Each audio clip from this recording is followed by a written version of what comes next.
phải on thảo bất chàng một tỏi ô thì hoài chịu trong video pun bưng một tỏi em cô phát lồng dài tu mảng nằm video này chịu tài như bên như miền múa em như bên này tập bung hộp tiêu kít huân pun cùng hòa bẹt chiêu hiểu tặng tràn xoài em nay ngồi trang làng bành con thun nhàn trang xìa và xa quyển lồ hơi xanh Việt Nam phua khi thầu như chịu tới bà xiên bèo chom tìa chom tàng chịu tới sang làng sang buang chịu tới bẹt chiêu bệt khe chip chín cha chịu tới này hùng tòng mình sang làng sang buang bài tòng tháo xếp muối xin cha giàn bữa miền mưa dông cô phát mà chưa mảng ô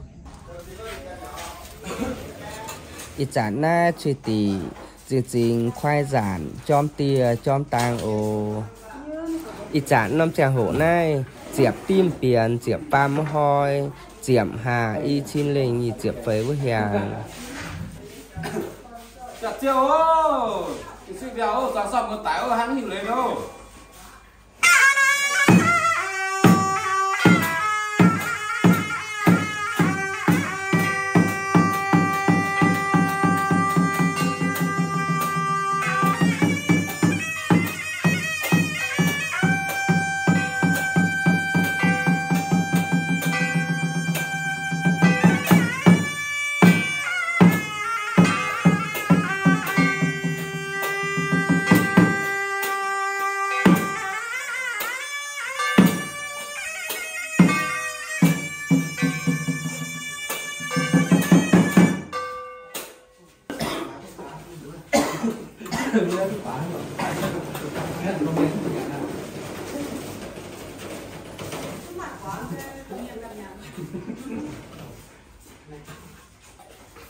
Bạn đây mà tính nó không ra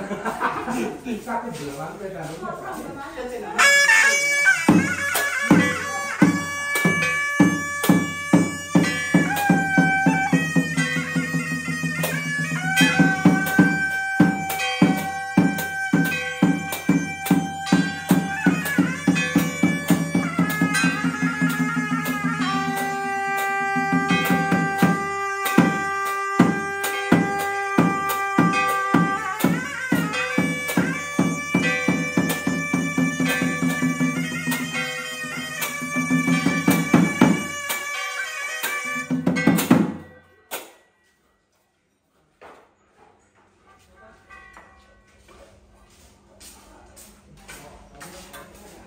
Để yên nó phải yên đó, yên.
xong đến sắc,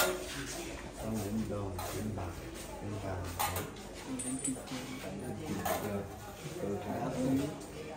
Đang mà thì là quang. tính thuộc loại sắc.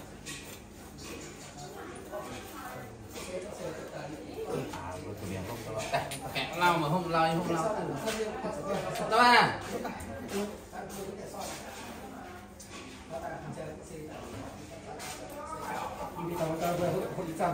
Này. Này. Sao hôn không? Ủa, chứ quang không?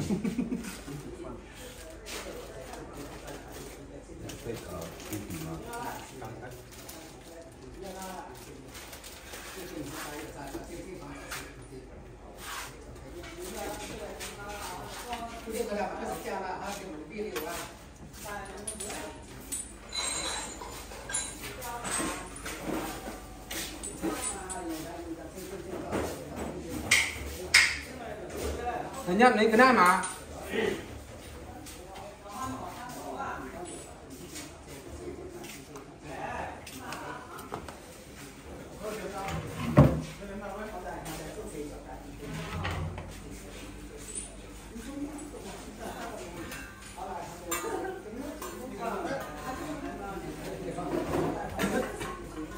Anh sọc rồi chế mình này.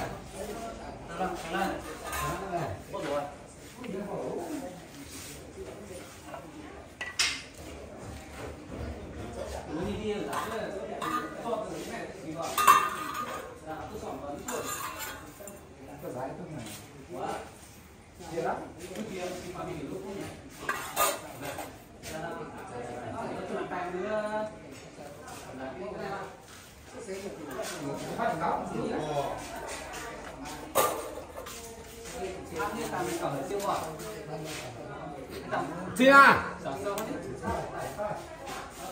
nếu mình chỉnh phía ra nó các kì.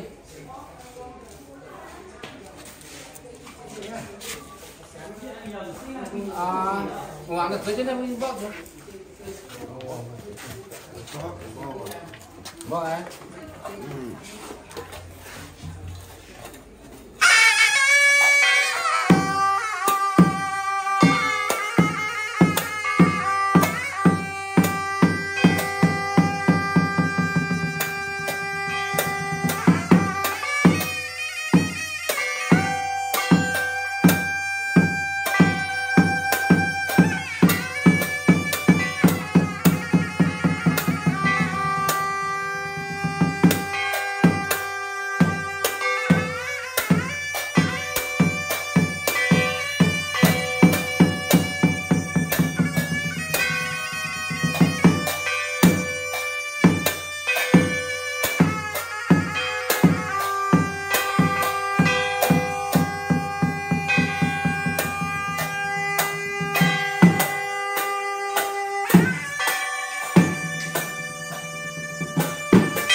lá thì con như vừa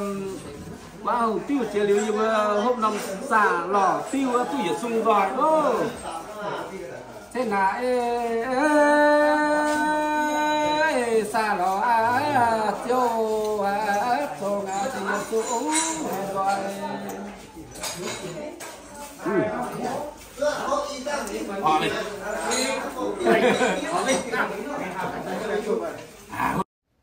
ít chán này bữa tim như chàng hổ cả hai án diệp phàm mô hoi bèo chiêu chỉ chính bệt khe ô miền mưa à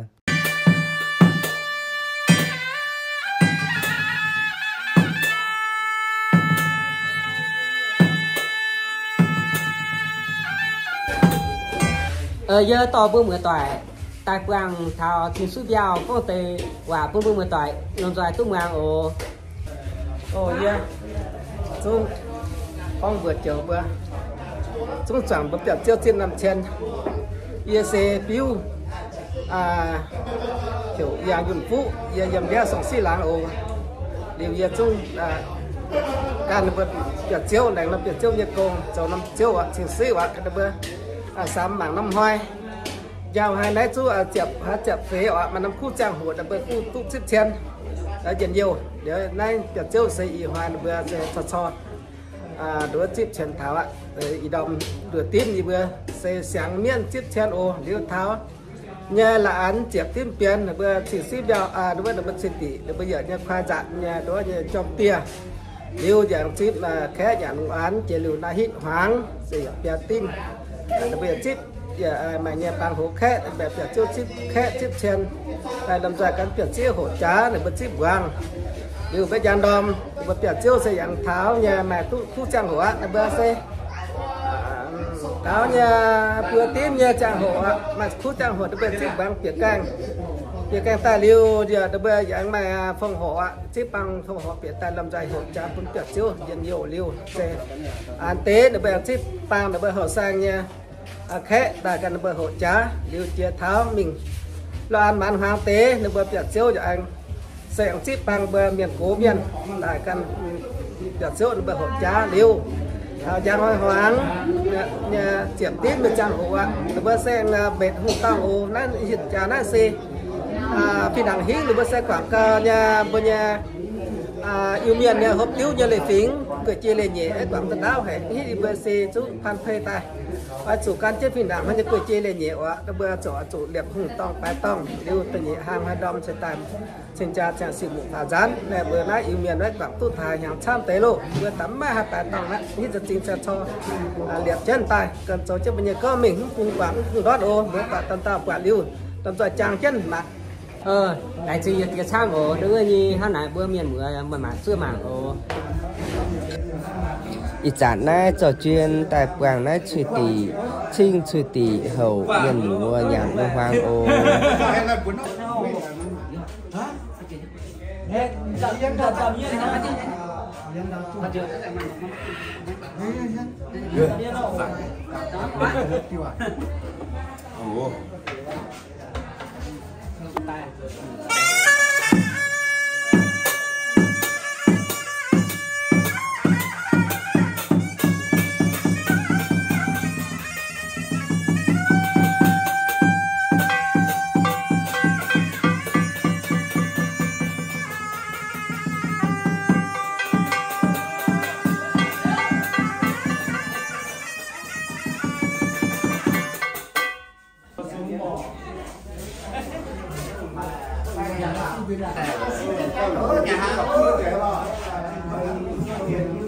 nay dầu miền bể tụ tia rồi nhá chuyên pì nhạc đùng hoàng á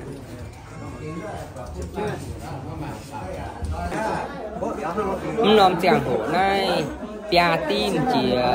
diệp phàm mưa muộn diệp hà y chín linh nhị diệp vời phước nhàng bể doài tia bèo chiêu trình suy truy tỷ dầu như miền cho chiếc khẽ như miền đồn giỏi cáp chun nhà lùng hoàng ồ bèo chiêu dòng bể bao liền để bẹ chiết diệt chan bỉa giang diện nhị tàu thì giang giờ tàu mày giờ bé cha nó hồ giờ tàu bè keng chợ bết xìu bé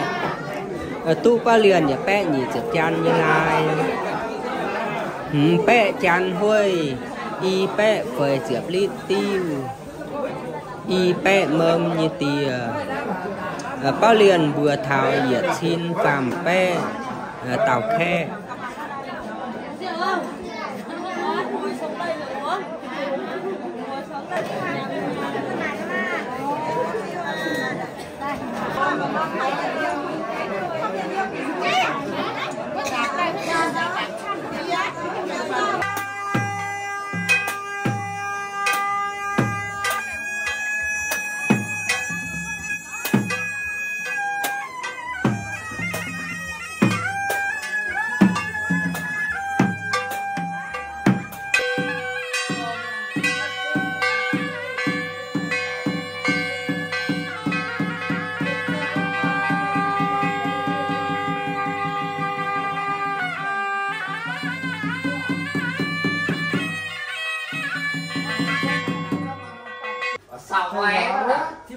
nè chờ chiên tại kinh từ tỷ mình với chứa đàm trao chờ mà nhận ồ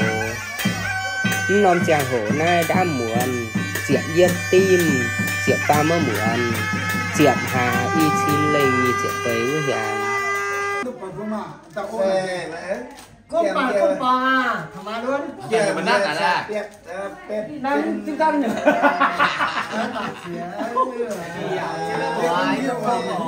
nít nằm với tao những con nhỏ mới từng nói nhiều lo là cha sao nó phá phá này là cái chuyện em bảo cũng nhiều hoa này em bảo cũng dẫn nó mất tao sao mất phá nào đi rồi nói mất rồi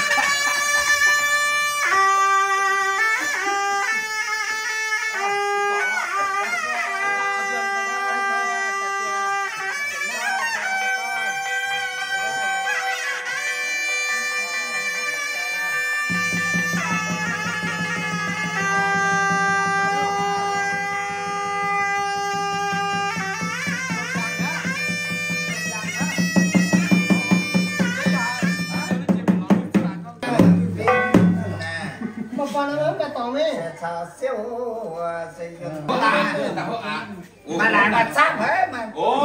mà lố hồ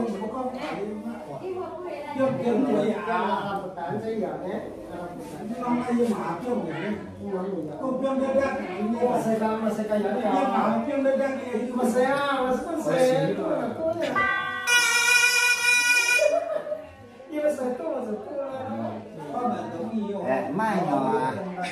tạt chè đây nha mai nhỏ tạt chè đó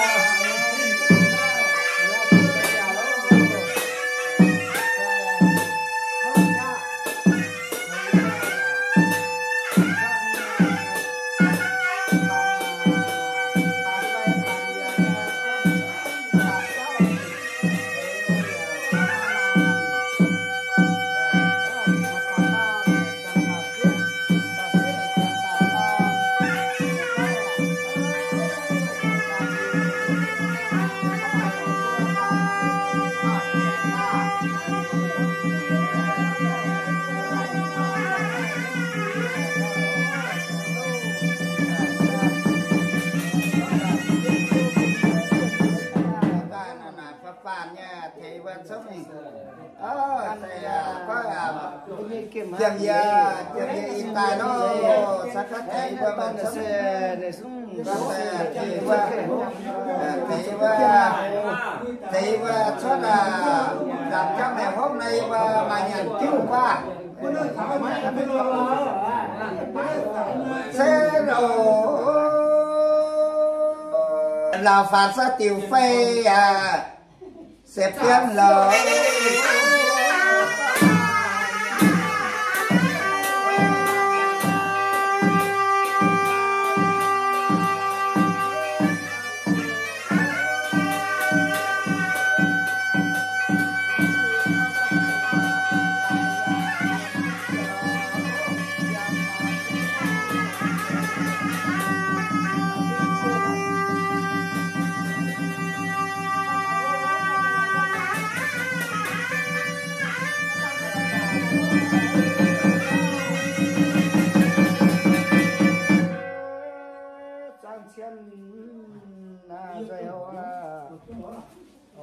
cha ơi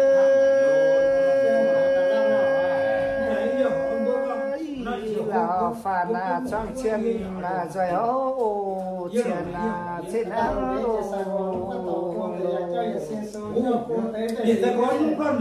chết to là phản à chiều phê à chém dẹp dân lầu phải ôi xe tôi mà nhà là xe chữa mà nó treo xe ra nó phạm có mà nhà nè chữa mà nè không quay giang thôi ôi đồng hát to chậm mà khoa xin tha lỗ và vì nó chết mà chết nó cuốn tao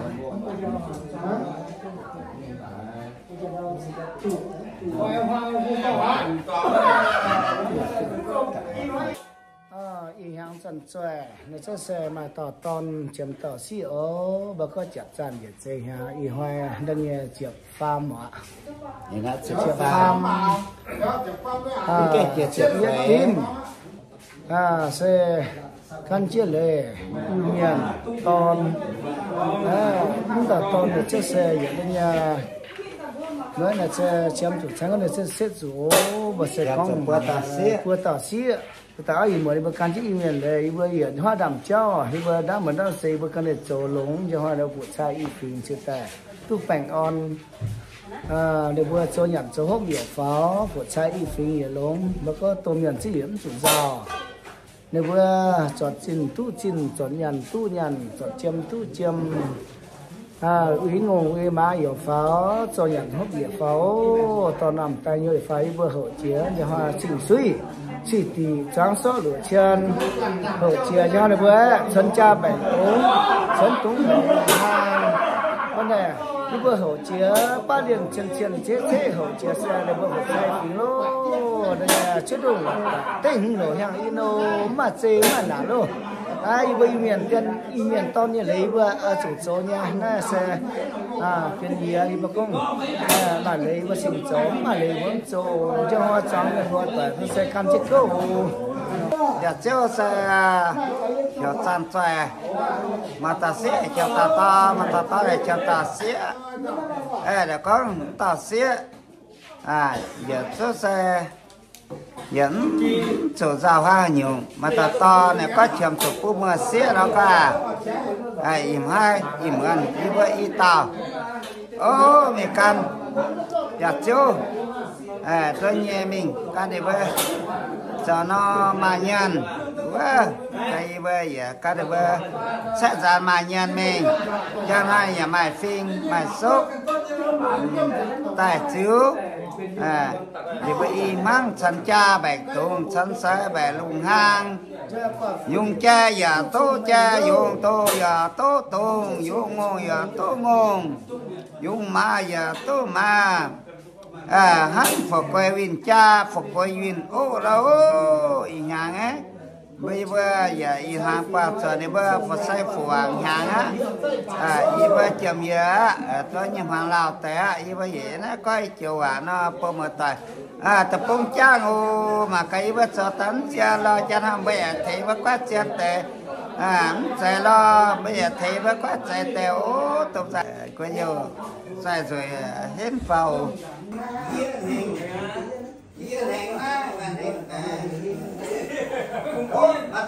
tao cua lo tao ra mẹ mà để mà nó nghe bà sẽ đâu ta miếng đâu sẽ ăn mua đó ba mua thằng mua cái mặt chiêu đây chiêu cầm vào cây bắt chặt cắt chân nó cắt phải đúng chắc so ha như vậy cái xiên mì nhỉ chiên gì à thì bom đây không tỏi bom à Đấy, đã chiếm tao ấy.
Chỉ đáng hoa độ qua.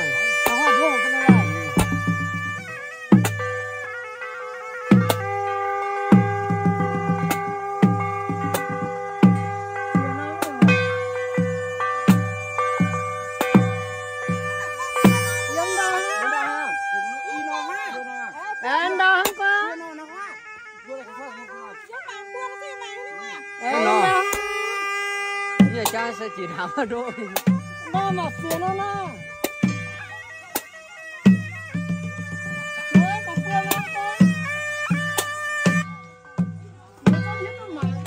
Bà trên đang ngong ngong từ miệng chân mìn ấy, chân nó lại mìn cơ.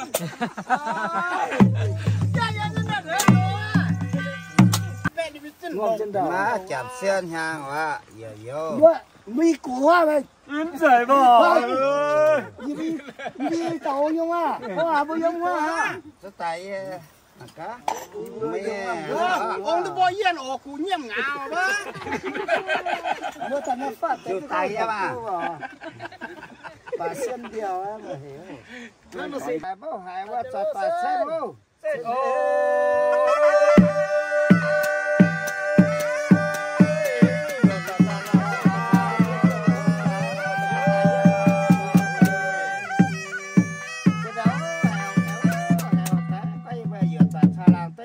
cho nó hạt xe đâu xe đâu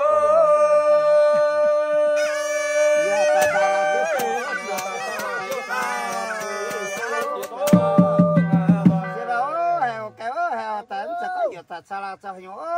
giờ có gì bạn ha mình xây ba lò cao ta xe nhà cha mình mà can nên can nhau ta tam cho ta xe vậy có chẳng chẳng sao làm có gì xung ra chỗ này có chỉ in phẳng bữa chỉ hòa phẳng nải bơ chỉ số tiền đó bơ trên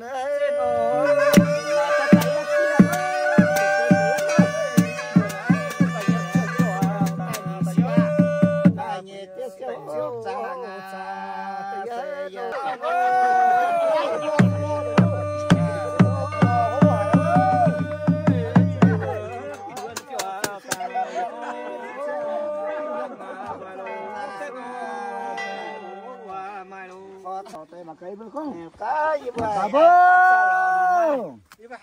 ngõ nhà mà cá đã tỏ xỉa mày ơi xỉa mày ơi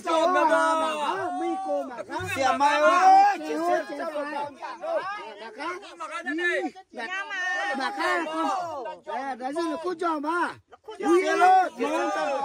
Nôn nhé, có chút cả tiền mà bỏ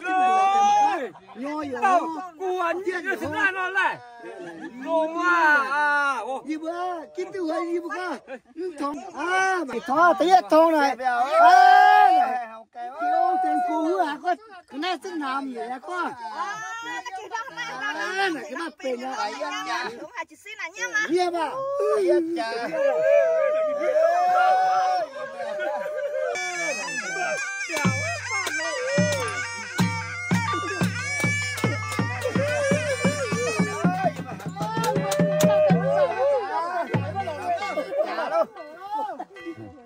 Tại con biết nhiều luôn. Bố.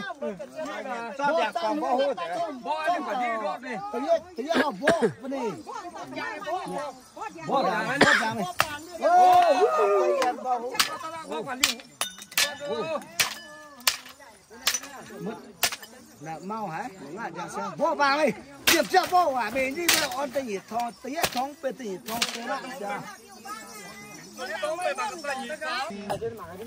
Nè có tòn nó mẹ chơi với tu tụng bơ ngoài xe mẹ sao tay phơi đừng có yếm rửa phai bắt cái bể hơi xuống ra đó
tôi hiểu đó tôi mà ca mà cái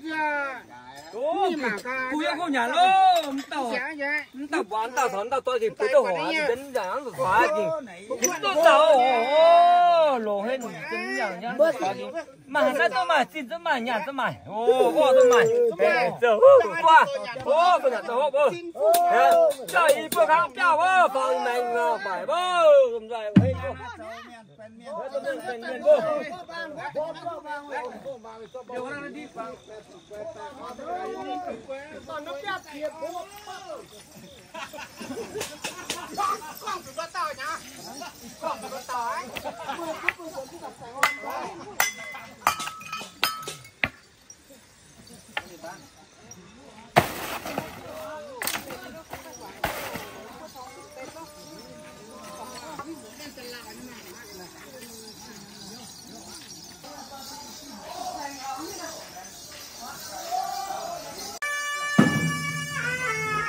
Nom giang hồ diệt tim chia diệp phấy với đom diệp hà y xin linh diệp phấy với hàng giờ trên tài chính suy tỉ mình tiếp xin cha ô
Nay trở trên tại chiều in xin chào.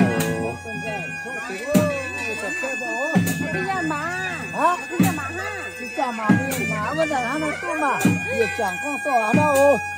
Ban giá nó tao. Tôi chỉ có phát được cái tôi luôn.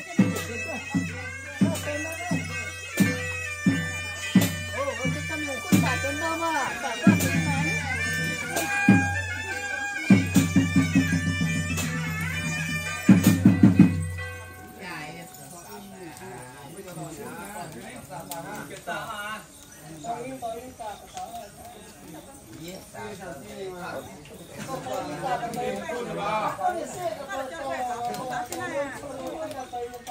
Thỉnh suy ở căn trên suốt tài dịp thỉnh cha.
Chia cả in liu ấy, yêu anh thảo chia trả.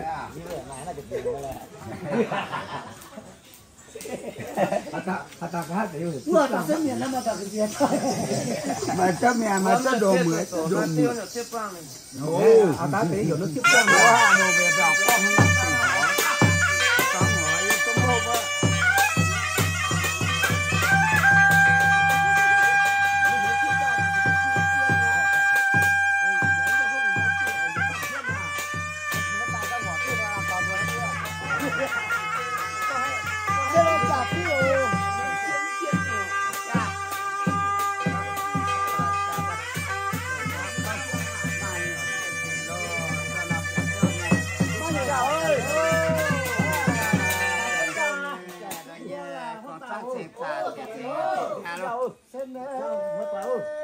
qua họ lẽ nó tiêu cả bát xem này mà hôm như ta như trên mà lại ngặt trên có trên nó thì chả biết rằng cho mình khô ta như là trên nó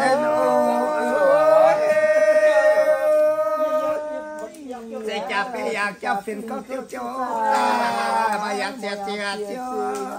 chia lo ta chia lo em à sa sang sẽ nó chém nhiều na xe na sa ta to lo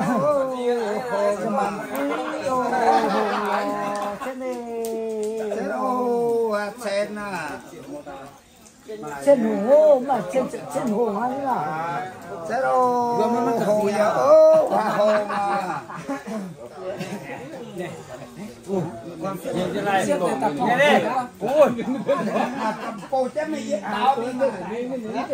nè sen mới chia tiêu khi thầu chia in tài nhị chia xa tài pham chia tiêu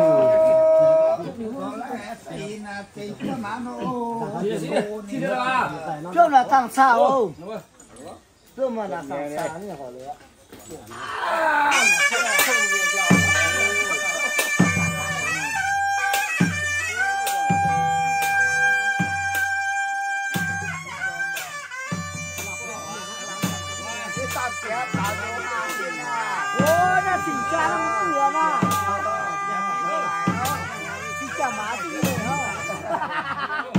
xin đã sẽ mưa tỏa xin hô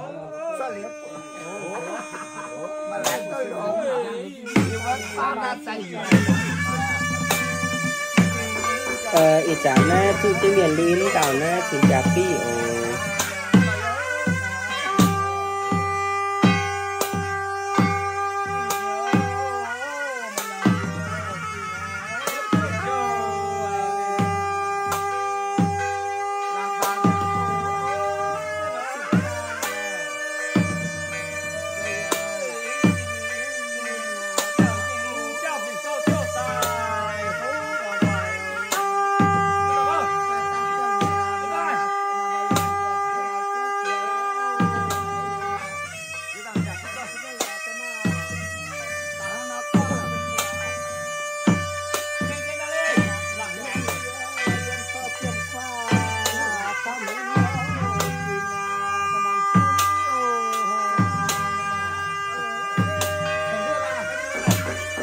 mày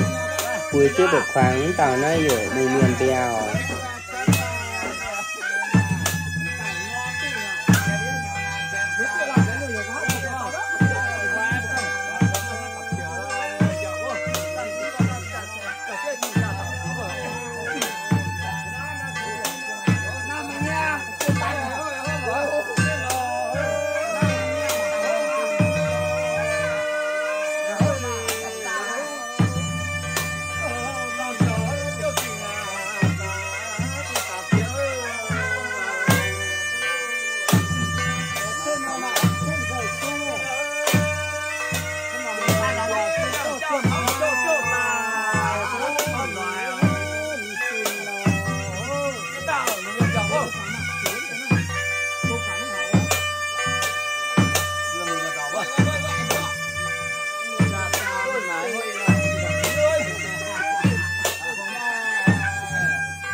ai Bố tao tao này mà nhỏ kia dạo bố tao à tao yêu cô à bố tao là bắt rồi à nó đi tao nó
chiều à em cái nô hốt tất cả một phút mưa mưa nó nè thế nào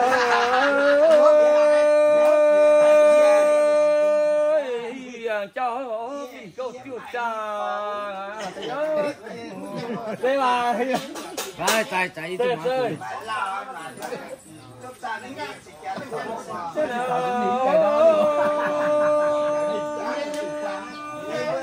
màu vàng chiều chiều chiều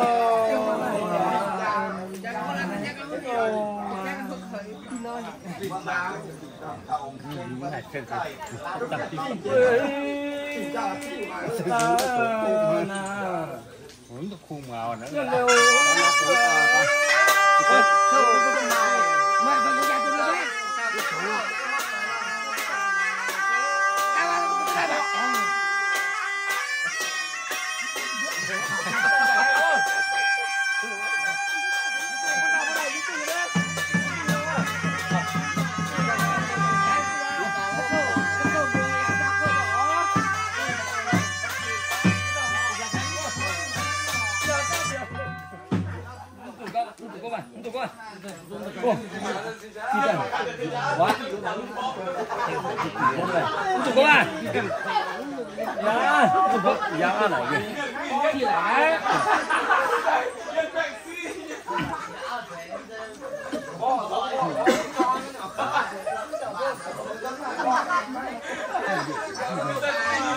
ủa mà chị có gì tay qua mã quẹt nhé sẽ già nhé bà để mà mã quẹt chứ không sao sao nhá sệt rồi quá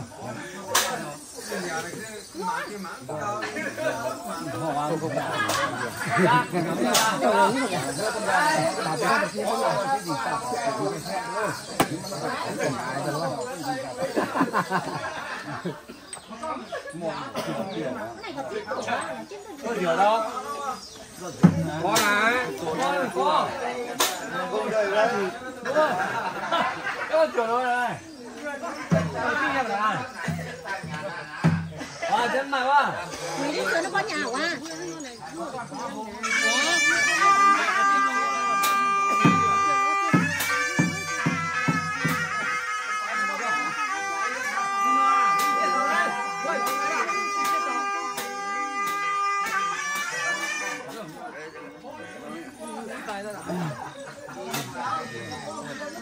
đi thôi là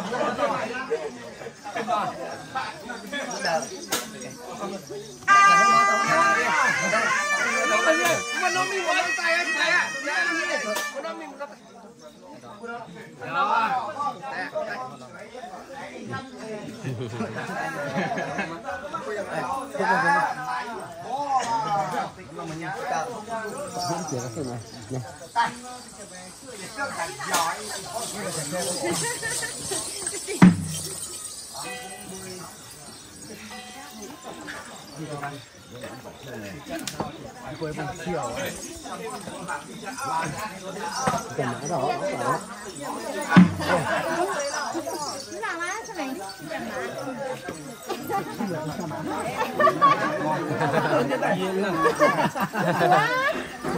ít chẳng tàu nóอยู่xin chào mà cũng tàu nó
Cô miền mà tung chế mèn nan cho sĩ trao nó tao này.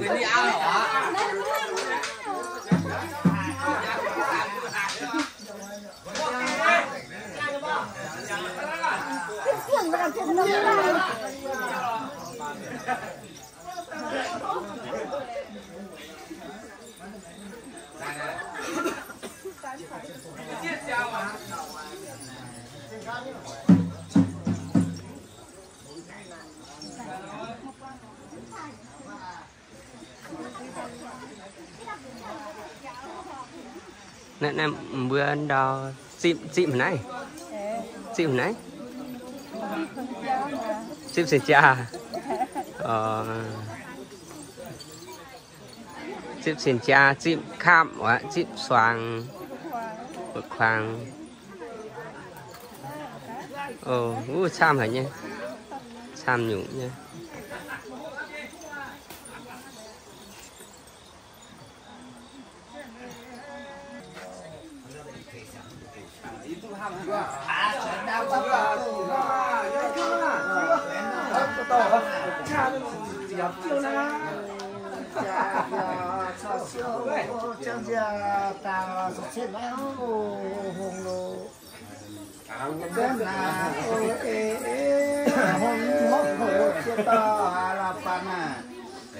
Tèn cha bà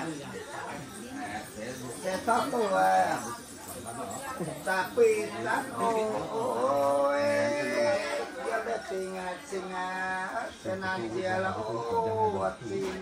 ít chán na thủy tì tài quang xin chào tìa xin chào ma mùng miền tìa mùng miền ma chàng làng con thảo hương xin chào như chào lỗ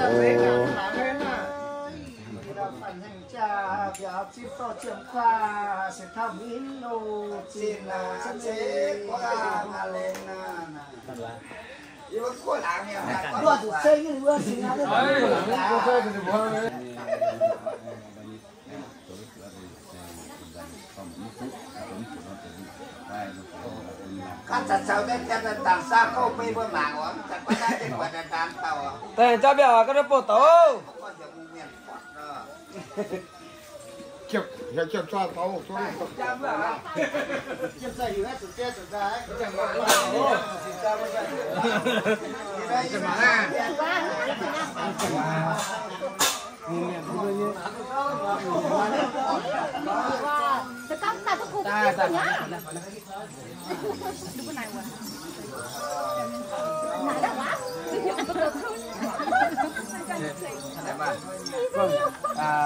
mặt tiểu cơ nó sẽ có chịu cho tuyết chân lấy con can đất ngoài thật kỳ mệt ngoài mình hắn thì can cái bia lò đã hòa chưa nha chưa nha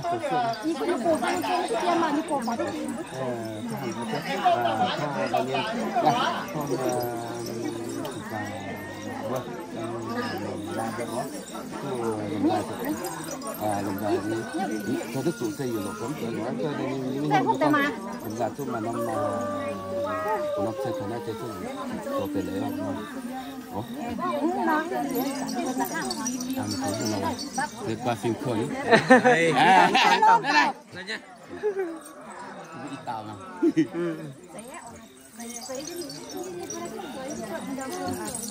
nọ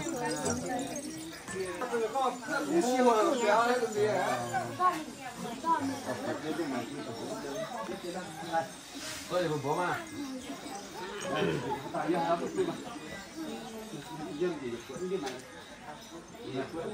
Đấy hiểu mà bố nó sốt chung cầu của dạng ấy.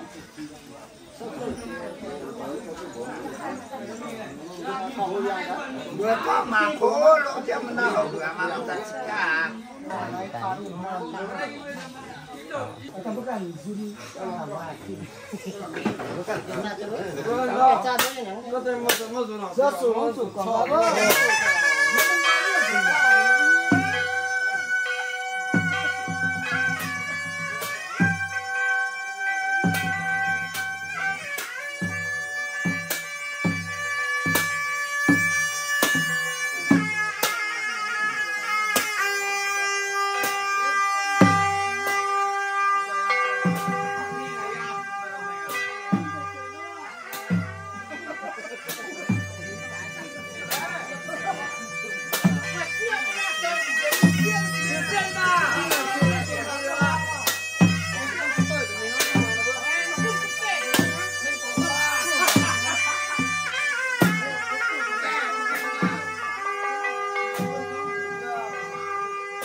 nhưng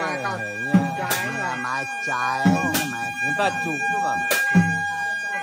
có làm phiền hang rồi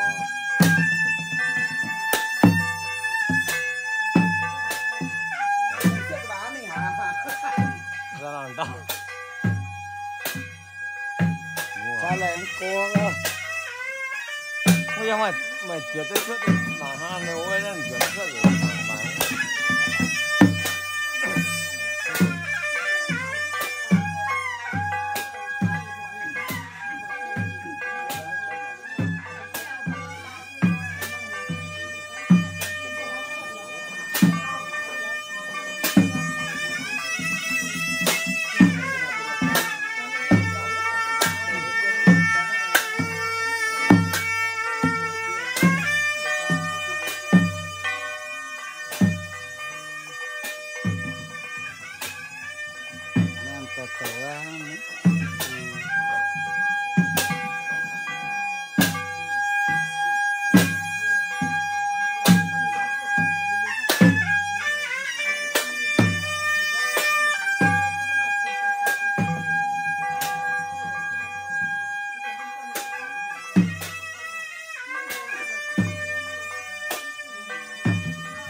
bao giờ này chiều ha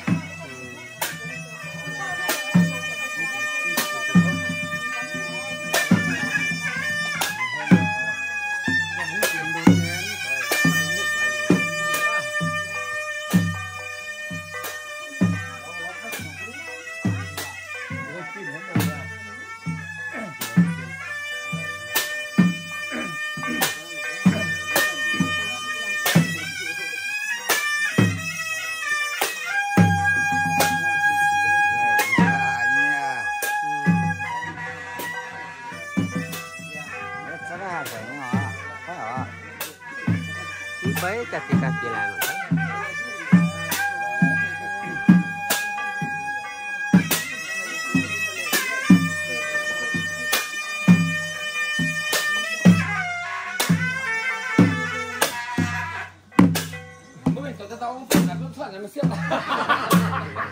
Ôi cha.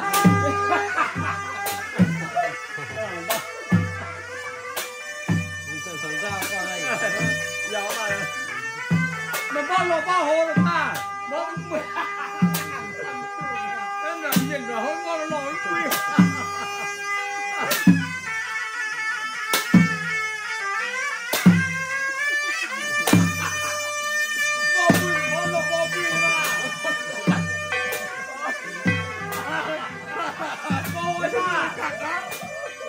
Đi đi làm về rồi.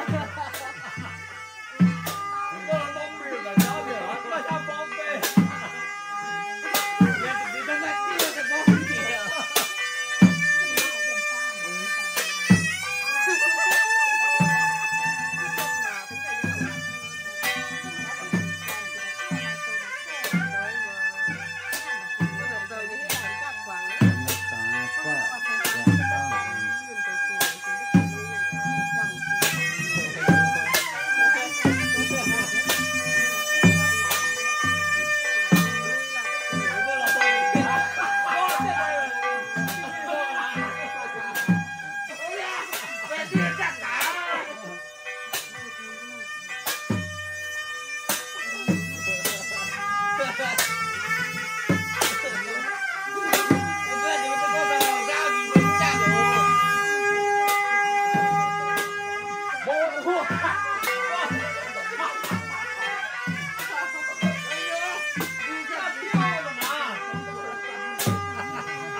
Bảo Duyên mà.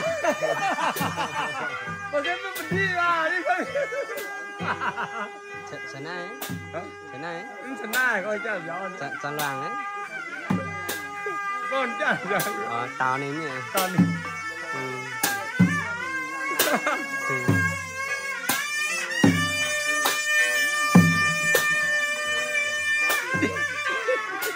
Đi chân rồi mà. Đi chặt đi ra qua luôn.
这把老人抱跪了，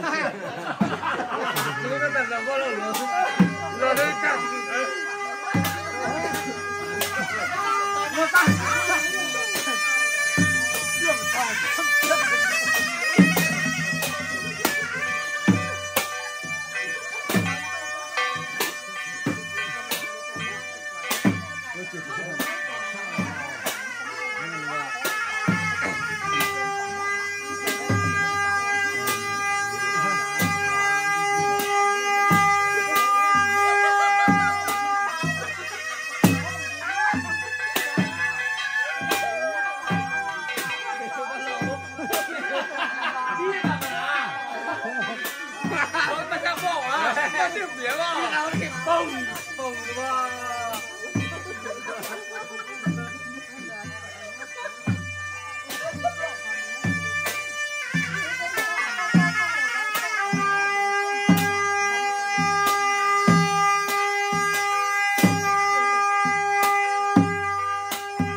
Quả hiếp à,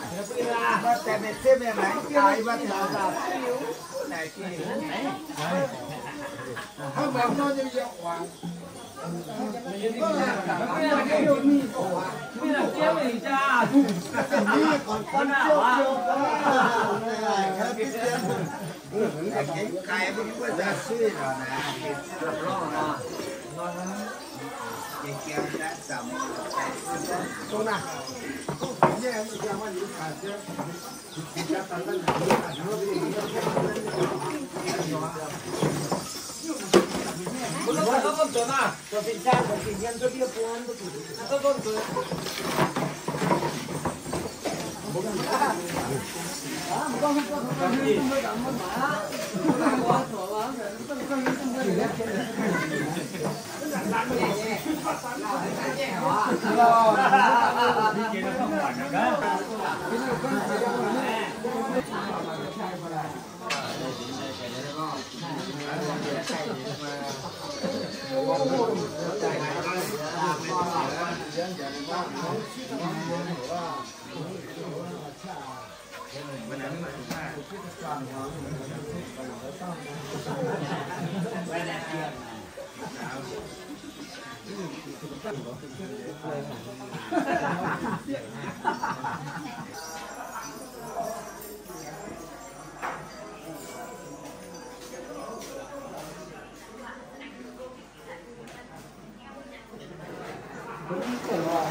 อยากจะจัดเที่ยวต้องถึงจะแค่เสร็จจิตเที่ยว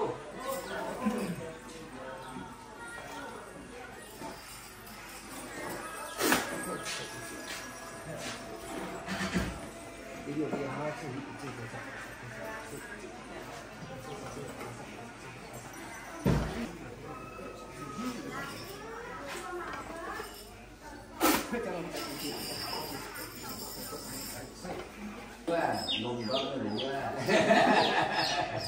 cái tú cứ tỏ chưa tỏ chuyện nhiều cái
Hãy subscribe cho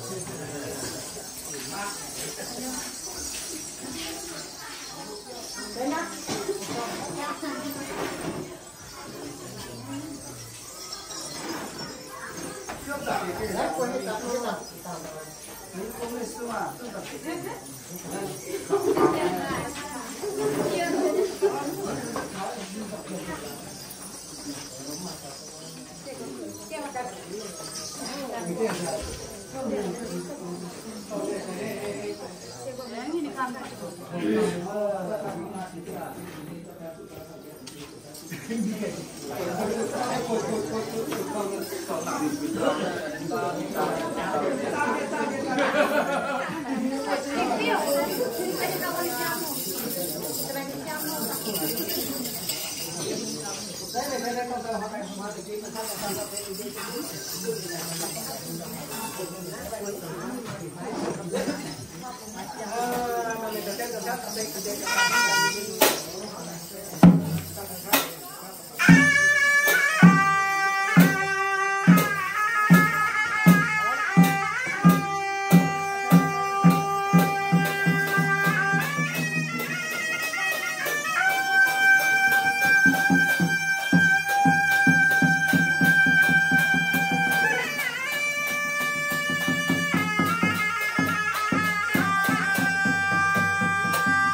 bữa đó có mẹ luôn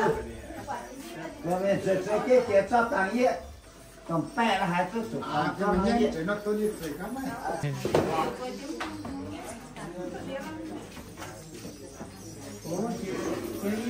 chia ra để mà làm hấp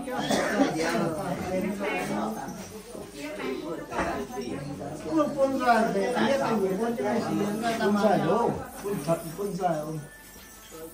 kia nó còn tiền quân dài nặng không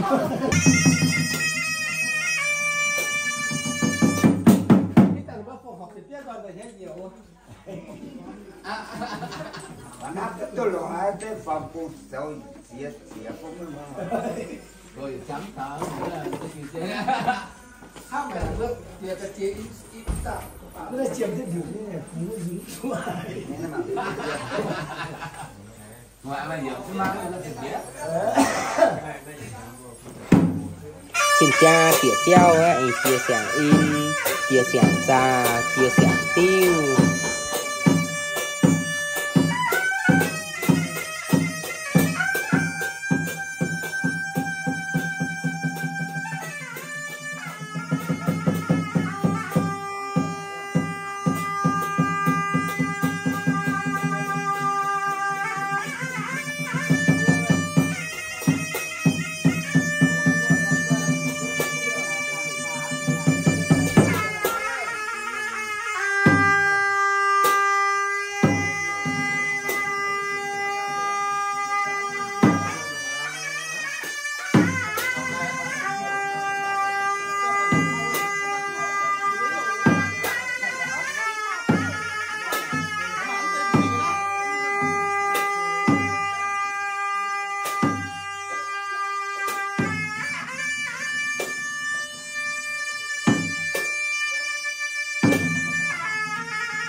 Thua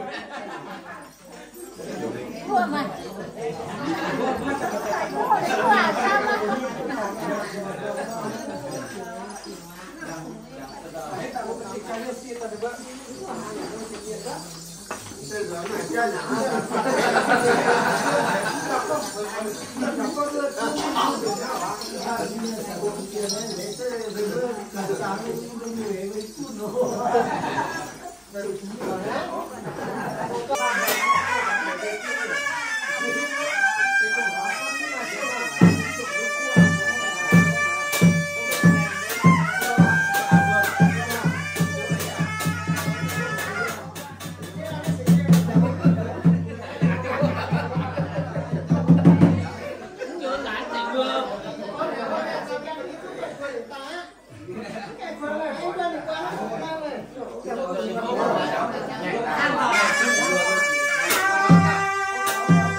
Dạ cái tiêu xả cung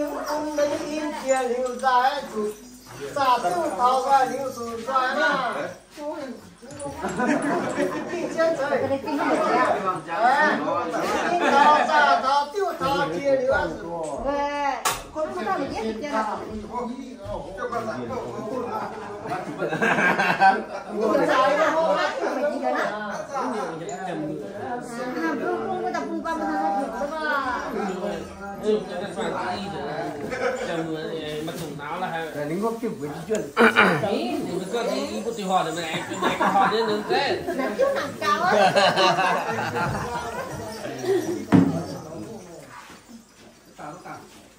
Này con thua đâu này đâu trả vô này câu tỏi thì không câu hỏi cũng không ta ăn cái tiền ta không à ăn cũng rồi mà đi gặp tôi đi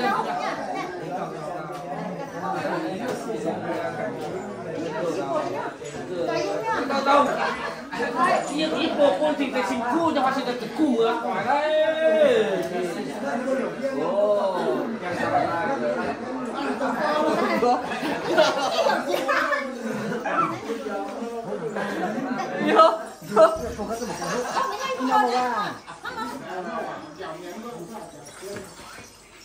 cho đúng không có tiêu nhà trong ai xin mà chỉ rất nhiều chẳng nhiều rất nhiều cả không phải nhà mà cảnh mắng hòa mà cảnh cả như anh mắng rồi đó chứ nhà trong ai biết ra trang con lùng giang thì để cho bố hộ à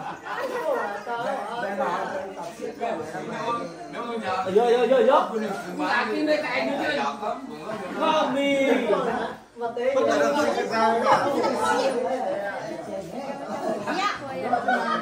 ai đây mà bạn cái này nhiều cho anh gặp nhiều chào hôm thì nên anh ăn đi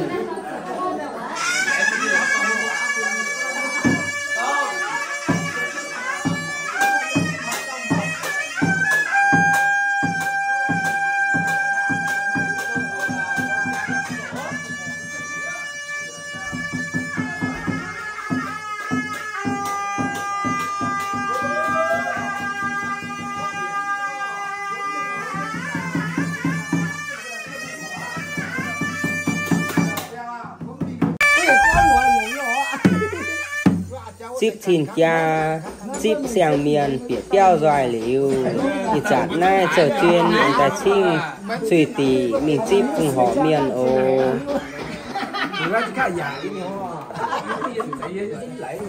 là tổ tiên công mà nhiều mà đi đâu chỉ muốn đại đi đó không có mình qua như thế mà có chẳng yên dưới mà hắn không phải tự nhiên ta tiếp à chào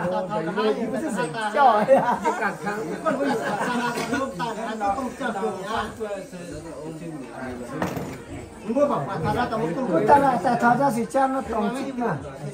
lại thằng mà Được hai ta cặp. mẹ lao tay thì là yêu hoa thọ chỉ tu nhưng mà bố mình cưa tao mà quấn xuân yêu quấn là anh xuân tao mà tao thế ôi bây giờ chuyện gì nhớ xả em biết sự mình á tức tiêu hổ ra hay nó hôm đi cha tao nhận chung cả cái bây giờ này như giống lắm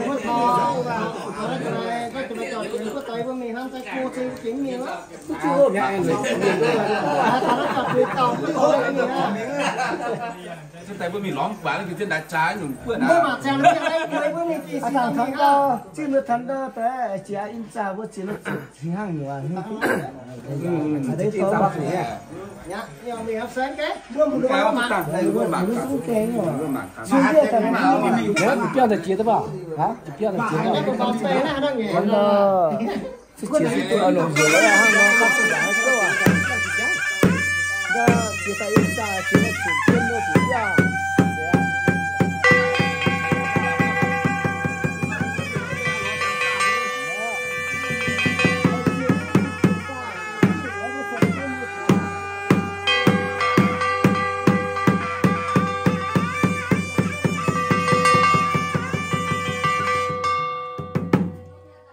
với nhẹ chứ thế nào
tay biển kia hoa phu mệt luôn bài u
家都是喽。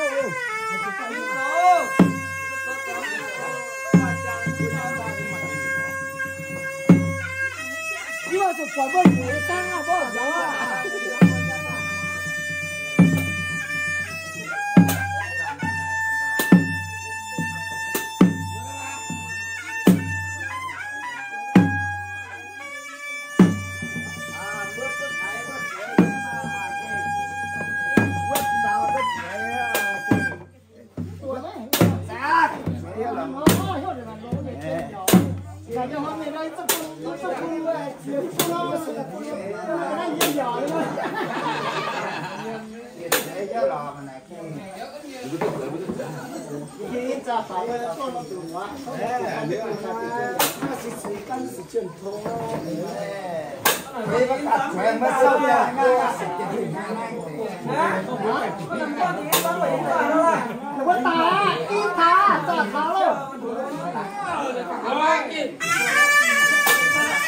Nay chip cùng họ miền tài bây giờ anh chia in chia cha chia tiêu ồ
tao như hắn thấy tiền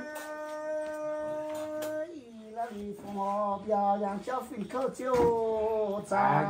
gì mà kia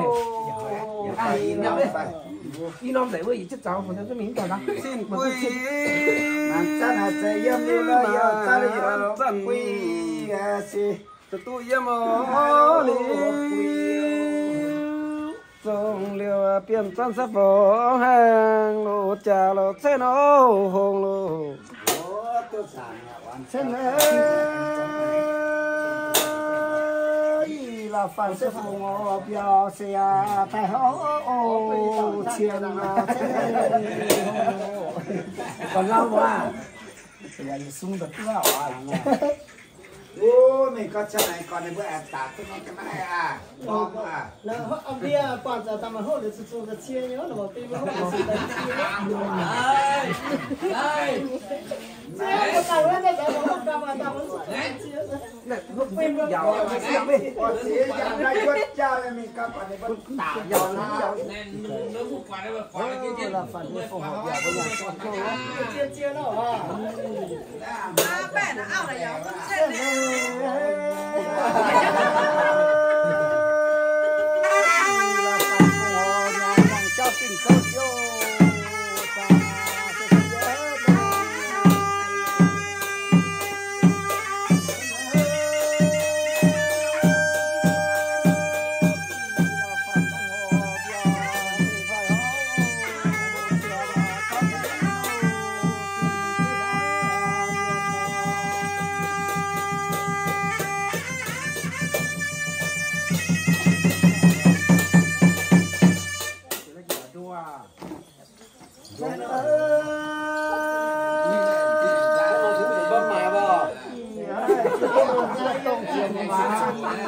cha sẽ mang phở tạp phù hộ nhà rồi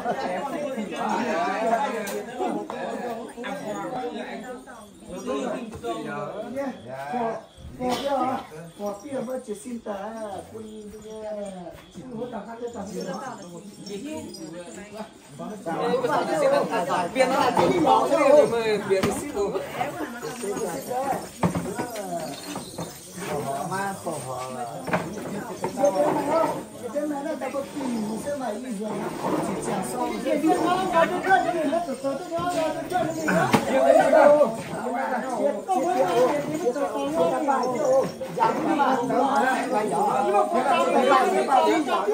cho nó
thế bây phải quên cho hai cho nào cái thế nhiều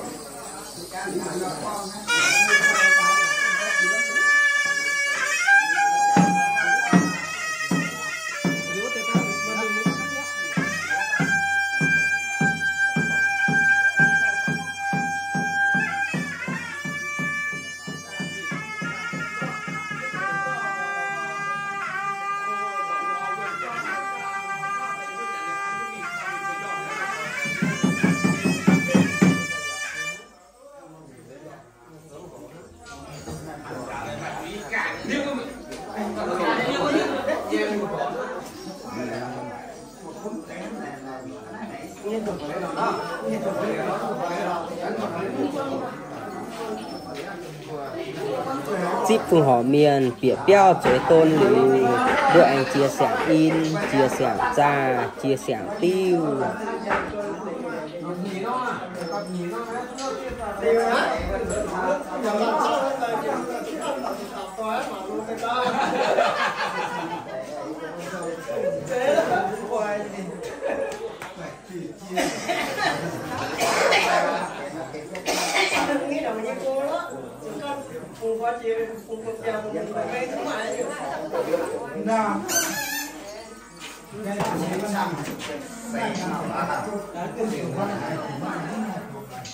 ôi đi qua trả nó quỳ đánh nè có yên chuyện chuyện đại nó quỳ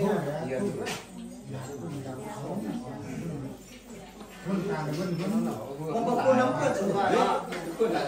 vào thì nắm cơ này biết là con thảo hoa nó phù hợp với quê của con rồi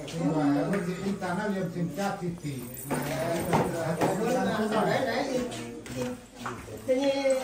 tiền câu chuyện thằng nó là chứ sẽ béo phải sẽ béo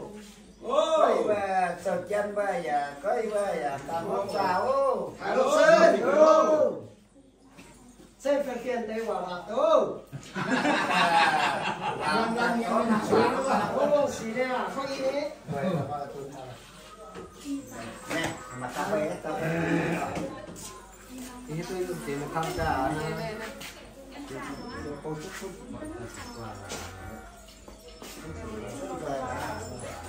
càng về tao sẽ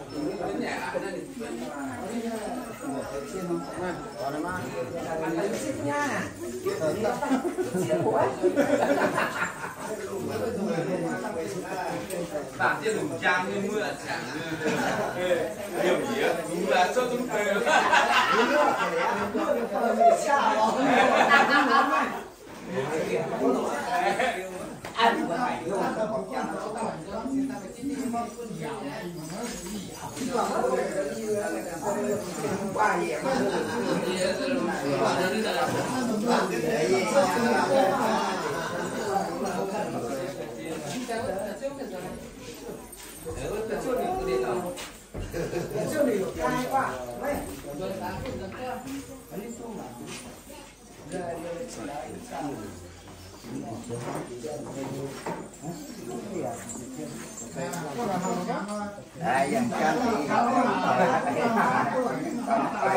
chân mà chịu là xong kẻ đến tụi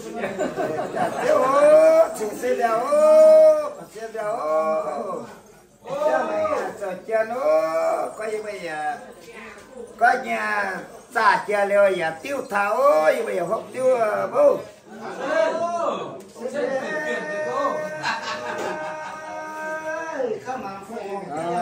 quá chi tiêu trên tàu hỏa na tôi không biết là miền không quá ấy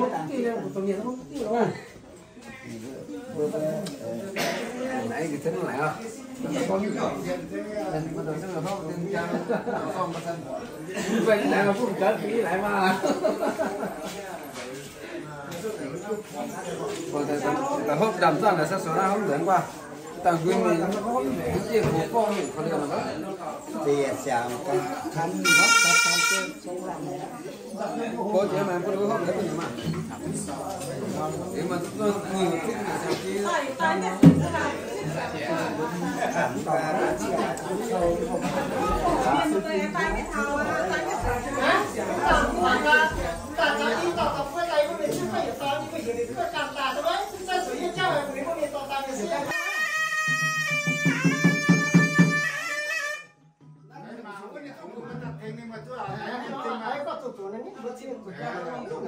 xem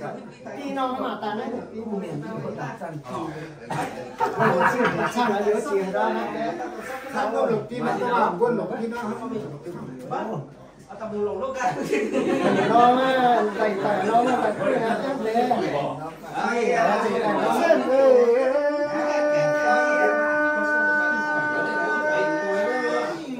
phàm sang trà điều sẽ tăng lên ô nào là thế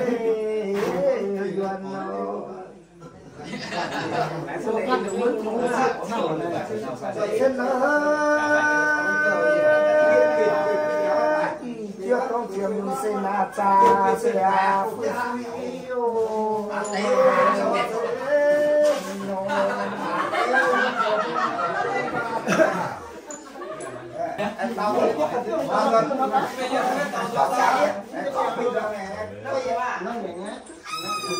mà tay vô mất đó không mất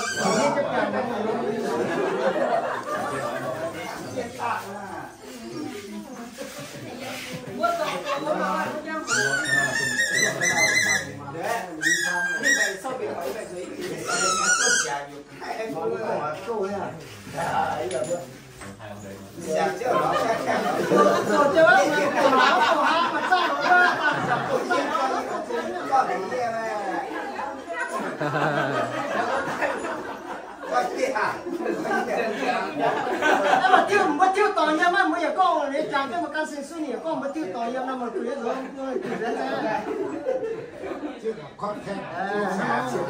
con này mà cả những cái phim này mà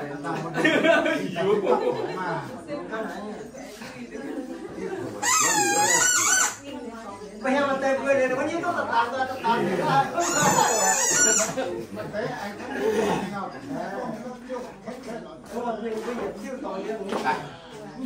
đọc kiến thức chủ con à còn vô à thằng nó sung rồi mà bạn người đam xe là ở nãy xe mùng miền kêu phiền tung bẹt siêu mà lại không à nó bền hơn thế này không phải là chỉ có đam xe sung rồi mà quá mình thấy tiền của bạn đến tàu với nhà nó là ta không cơ mà xe xe tại đây con mới tạm mới cái này sơn đó tôi nhảy tuổi bọn xe tam những trang xin tháo quên đi bộ lại bộ mất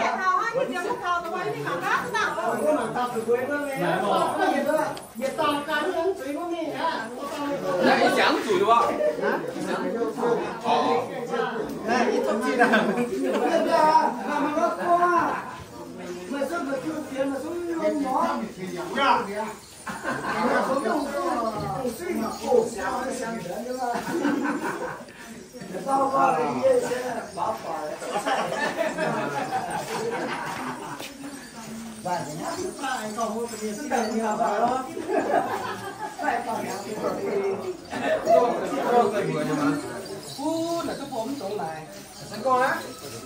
anh nhiều sớm các ông trẻ cô kia có yêu kia lò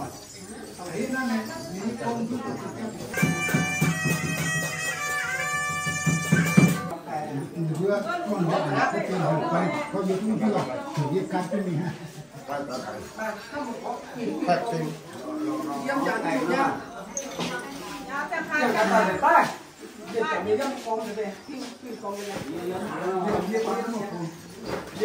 tôi mà thế là cũng có nhá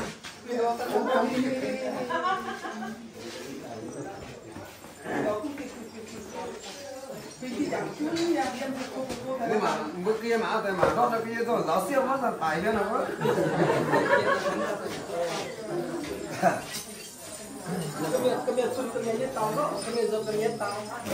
ít chán tới yo phong họ miền kêu phong họ tỏi bún bèo siêu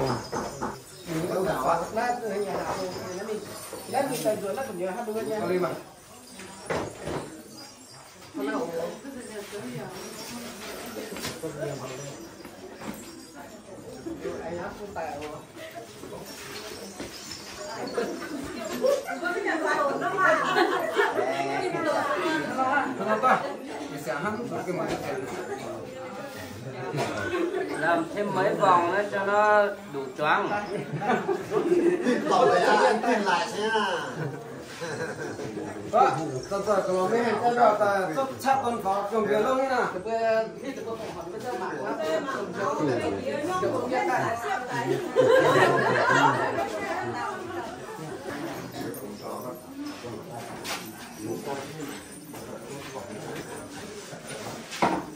Nếu mà cái gì nó bị trái là thì hát giết ta nó phải siêu không thế nên mới sẽ là mới là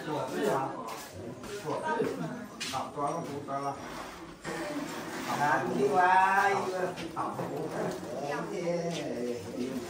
học đó học quá học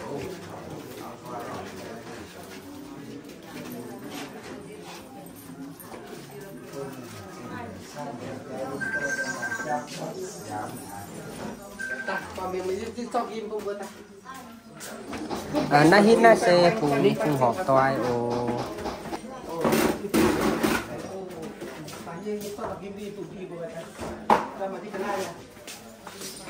nó hàng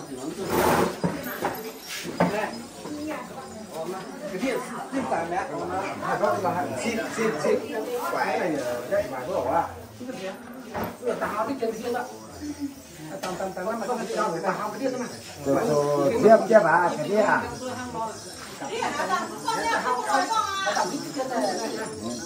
thấy nhỉ sao cầm đi là gì chẳng rồi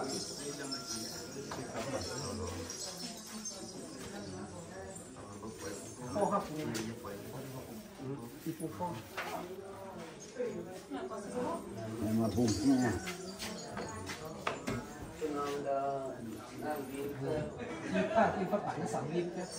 nhiều ta đọc cũng phải để giờ cũng phải cho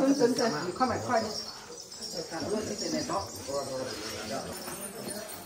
mình rồi đến tổ à bố xin thì giàu nên bố mà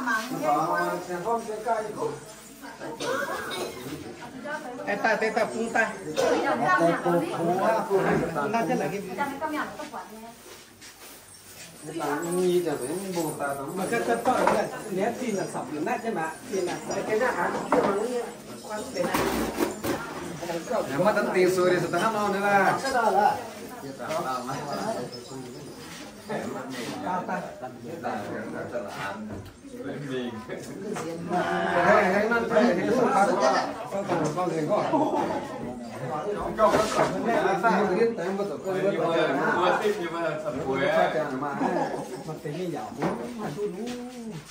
con nhìn như con ta không như con ta có chút đối với tàu là xích tiếp tiếp ta đấy mình xích tiếp nó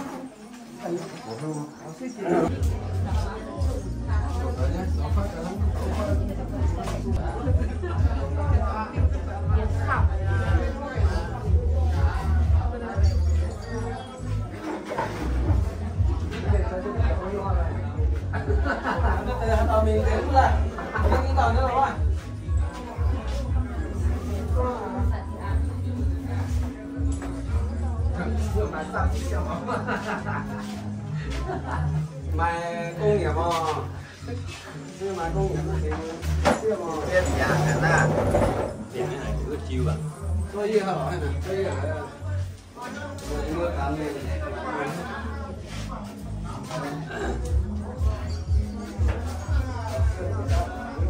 tôi biết à là con tụi tao mà tôi bảo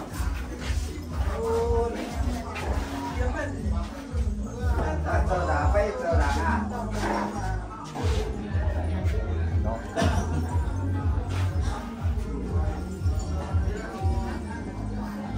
nôm giang hồ này phùng họ pi tài trinh trình suy bèo thành tổ phùng họ tòi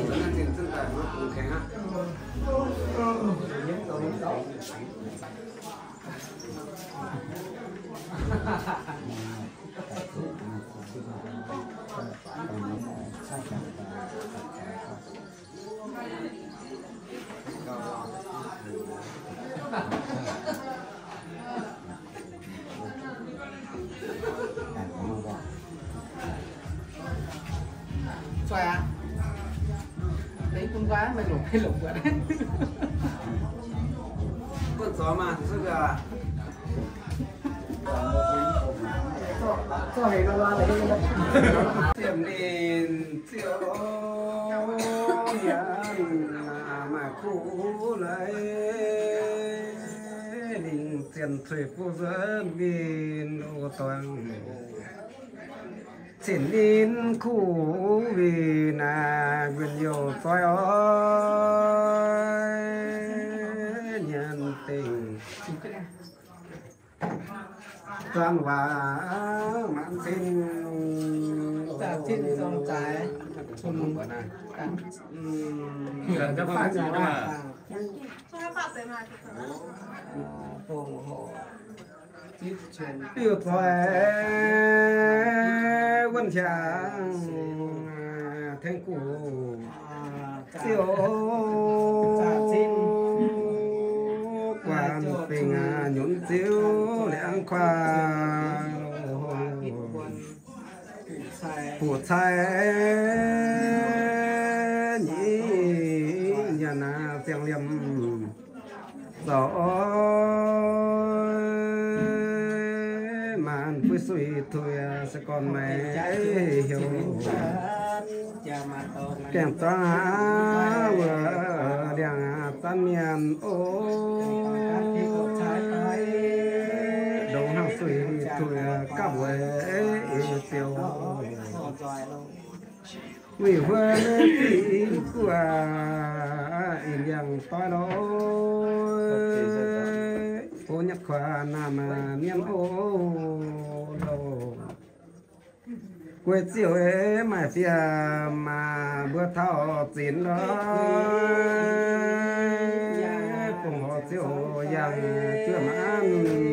chiều trong chiều thái trẻ ra tài hậu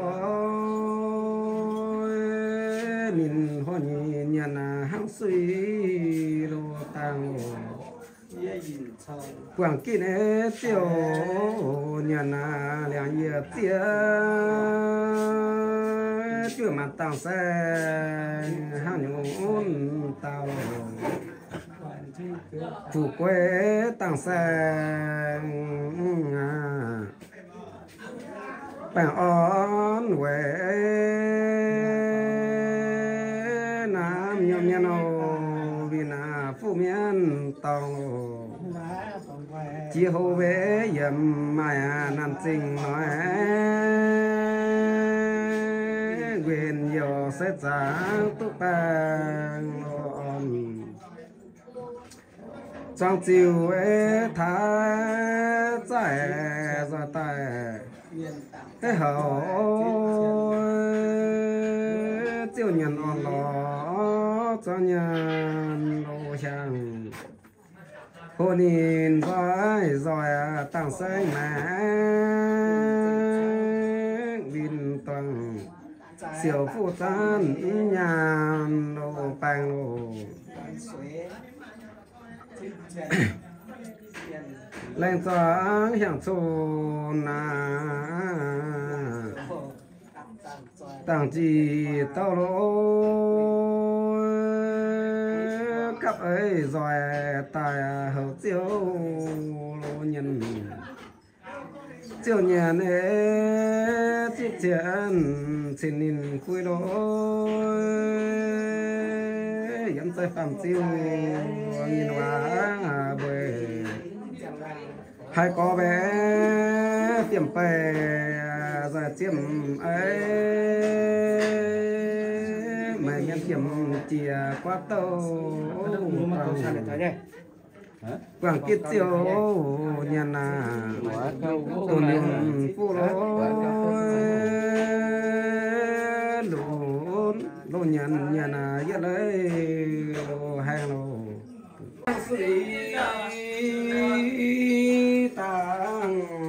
điều à trả trên nhiều trang mà nên vui lô chẹp há chẹp để ai về gần to tàn phố kỳ chín san đồng tá phong hoa kít tiếng in yang qua lô hồ hồ an ninh tiếng phiếu thoại giờ thảo chủ lại chào trang tiền lâu giờ liền chủ lạiไปทิ้งสว่างโลจางใจเหลือเช่นตายหัวใจจอยตายละหัวใจกับจางโลเทียนโลทำยันนินตอกงาเชียกินจนเหนียวยันเจ็บเป็นจ้าแห้งได้ยังจะเจ้าชิดชัดนะครับข้าจ้างแค่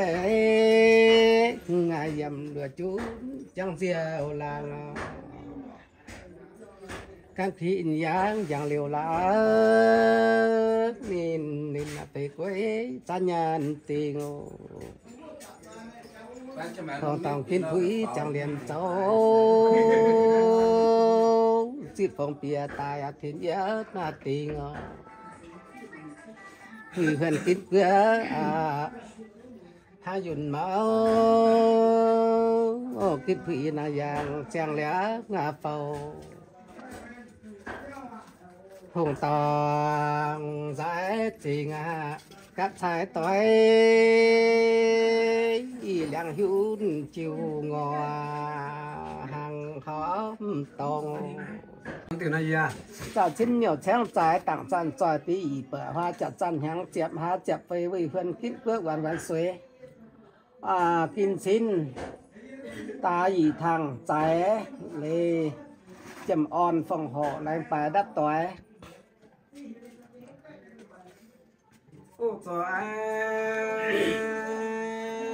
nhà kín phi chàng liềm cháu hồ mà tòng kín phi ý khu chàng song đi hồ tòng kín phi dàng liều lá ai mà lúa chút nà chan hồ một tòng lên vừa buồn bé chín cha tại phang giải phang bia đi phú hồng tòng thủy báo hoàng phải quê lúa hóp mà giải tòng trong ấy khi thủy là già là hang tối nhiều nhất sang chủ trong thật dấu ấy chuyện là mà chia nhau cứ cha ngà xong người chân phụ hề chiêm sinh phân giải xây ba tí tặng sản phố chi người gần nào phiến cứ biết ý chàng xong này liên tái đắp tối thế giới nam quý nhau nam chiều nhau cha quý cha ngà xong này người gần kín quá bên dùn máu mì miền là dẫn khai bể hấu hồ ngà tòng này xem xa bé cha chít khét miền tạc tràn tròi xin nhìn vân thìเป็นสัจจะจริงเสียเงินมา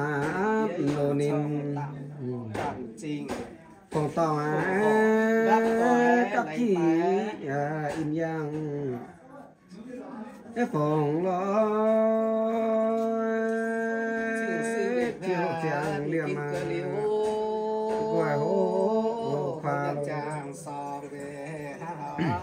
mà tàu hàng suy sen hàng suy thì sen tao chưa mà suy song chiều chiều chiều à nhiều phàm câu lo chiêm nhị phu yêu anh tiếp sấy đâu nhiều phàm mẹ tổ lại chiêm tổ lại chiêm sấy kê na tổ lại yêu tai đâu thầy chim tu thầy yang cái chiu lo hồng tòng kín sẽ hàng khoa lô quay anh hoàng bé chiều nhận thuê phụ tháo phụ quê nín hàng suy tàng chiến tranh phân phải yang yun vàng trong họ liên phải đáp tỏi về phần chỉ đi xả sinh nhiều trang trái tặng tần trời đi năn chết chân của phần chỉ đi hình soi hồng tao sao quý hồng tàng về kiếp thủy nó giang hàng tới giang nhiều giang tô kít khóa giang liều lá thấy rồi thấy mấy theo hồ con tòng lòng phòng mẹ quạt khoa to to hiến nó phải quay quay khoa to to hồng cô giờ sống mình giang liều lá giang tòng san phú mãn xin lô nín lô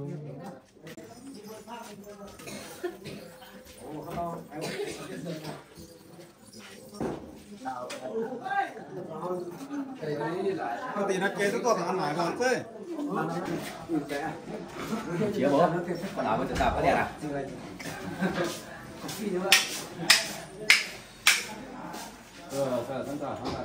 chip xin cha chip vùng họ miền rồi liu ấy ở chủ ship mù miền trà phin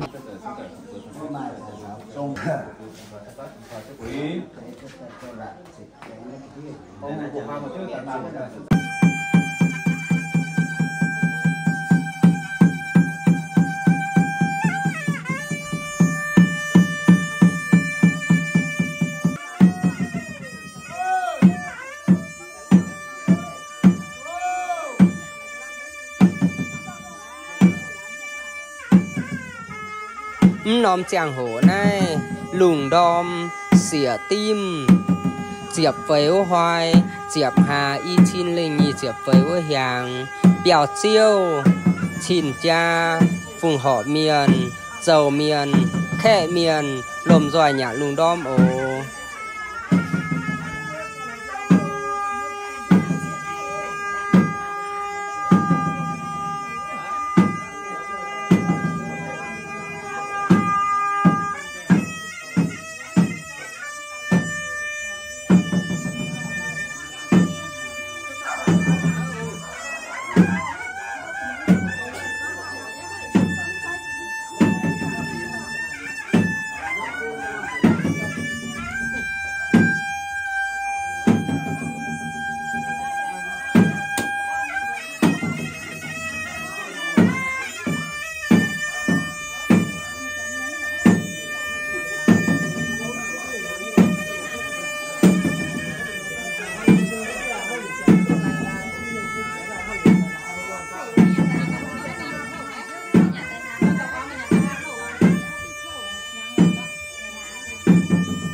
chút tàn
nóm chả hổ nai sẽ chẹp tim chẹp phẩy hoài chẹp hà y chin lên y chẹp phẩy với hàng sâu miên chinh chinh bệt tia bệt khe ô bữa mưa tỏi mặn chưa màng hít tàng chẹp điết tim như chàng hổ khe miền yếm na nhả lùng an ô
chán xe diệp yết tim như chàng hổ a chàng làng chàng buồng yếm na chip khe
nãy sẽ xiang làng xiang buồn tại quảng tiêu lại xin thảo khẽ miền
là tu ạ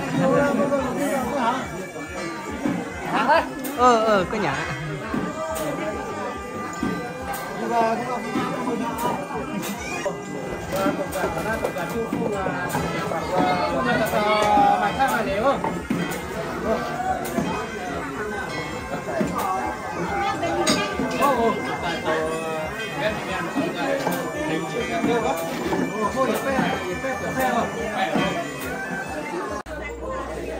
nôm giang hồ này nhạc tia mà che con thào lạnh tia mà như en xin dùng ton dùng chuê dâm này xảy ra Lai sơ hành phơi hiểu tiêu sung bùn tiêu xàng làng xàng đi miền hốt lành yên chi xem béo ơi thằng thì chinh cha tía mà tía với kẻ ơi tía hàng tía ai ơi hàng công sản xem ơi cho mấy sầu về đấy mà có mấy hàng công sản xem ơi về có mấy về có mấy hốt tía mà anh cùng phim khâu tiêu kền phim khâu chỉ lấy hiệp hốt tiêu kền ơi tiêu kền tía nó vâng đấy thì chỉ chết ơi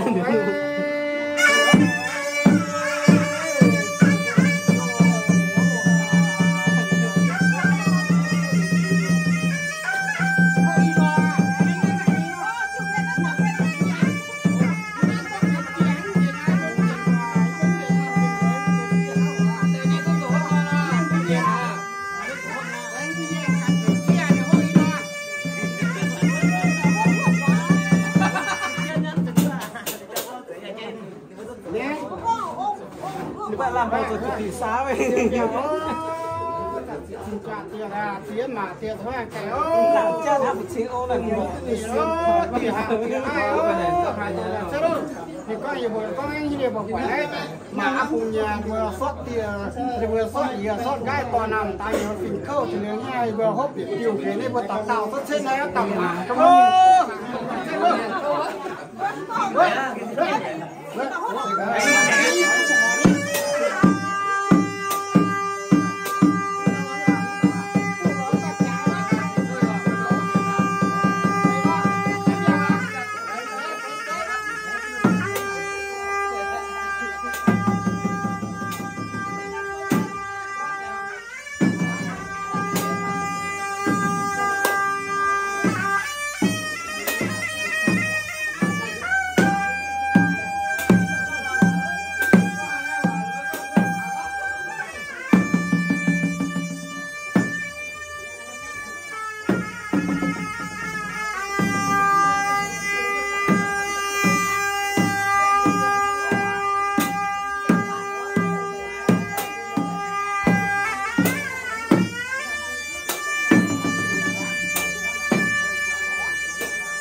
Sao anh từ tàu ổn. Các bạn chào với nhau.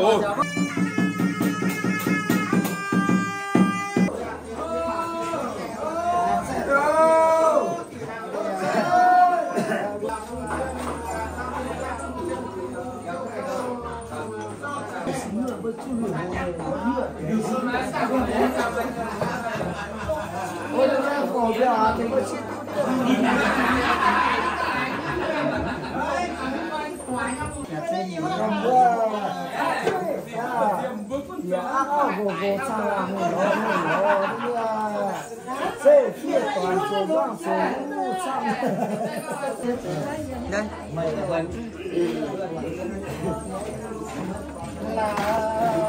phản chân chân chẳng hô khê gì là phản thấu cha chính to ngà hòn cha chiếu chỉ chân là chính phản lý các bạn giỏi phải có bên cha là sòng thiên suy lên thiên là chiếu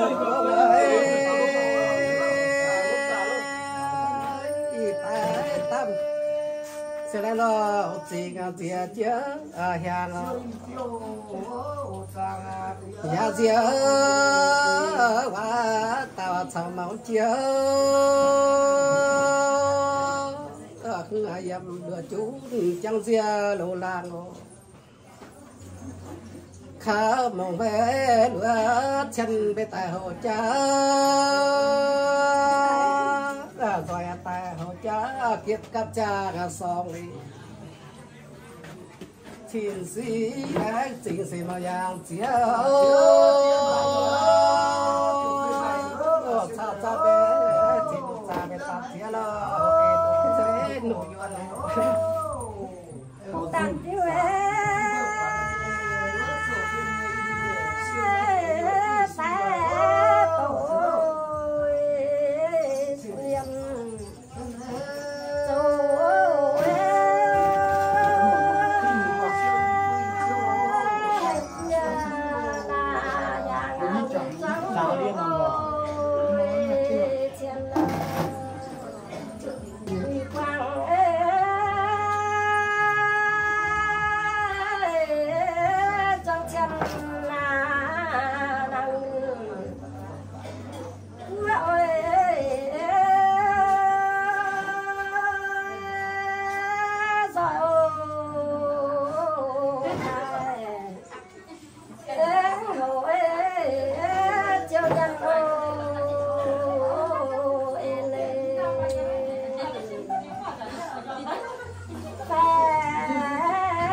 con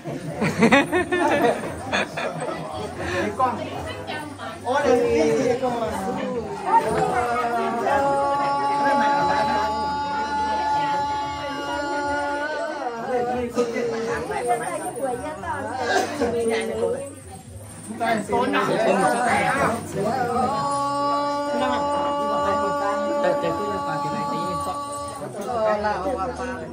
cái bé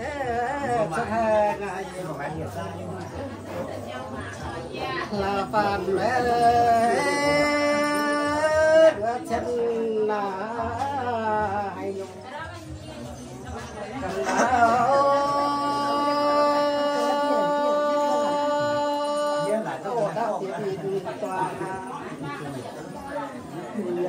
cha ô giang lá phía qua ngà cha chiều lại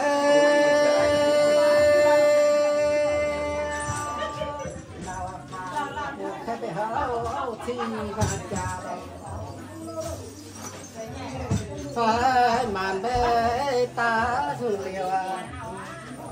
đi vang tàu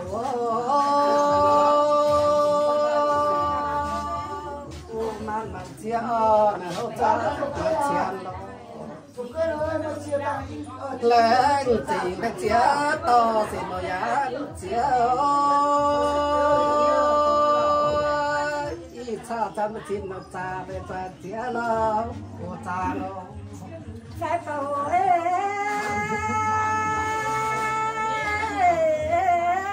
ta xin là đáp tao sang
kim chiêu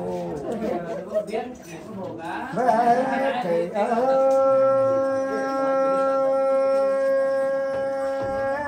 chỉ phải xin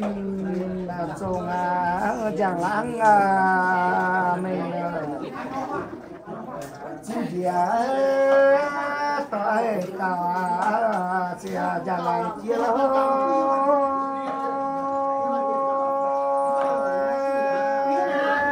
tuổi sẽ sâu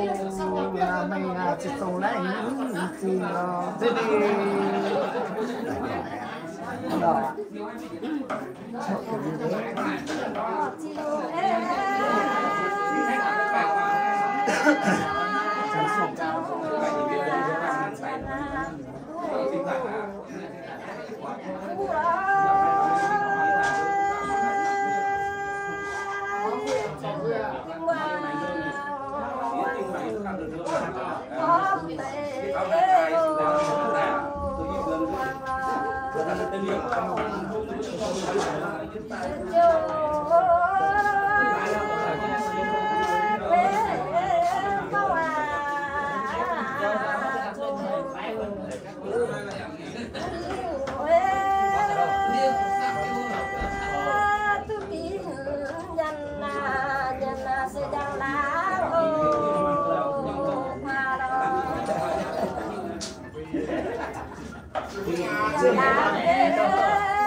tuổi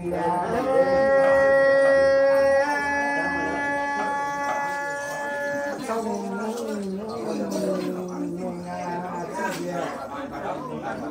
bây giờ cái là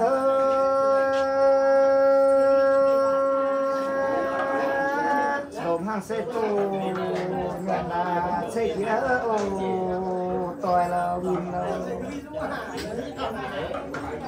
chiều kia tôi ta yang liêu lạc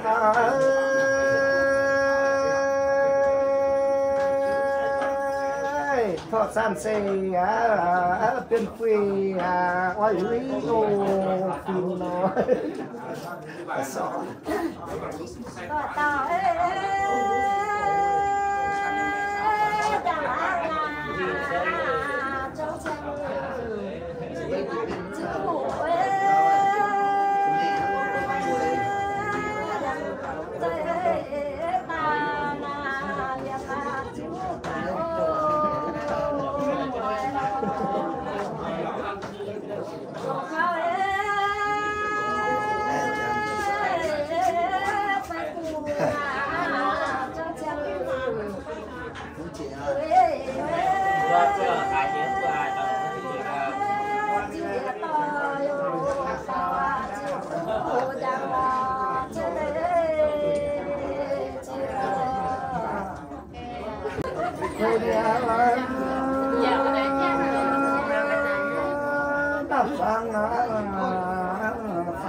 phải lo hình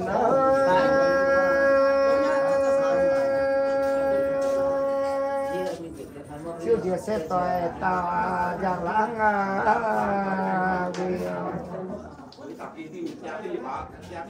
quê ai khoa quê nhỏ chỉ nhớ giang liêu với làng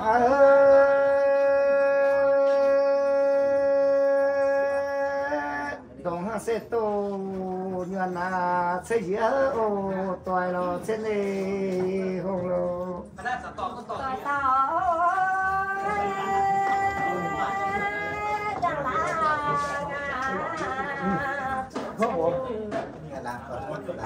chính phủ dặm tay ta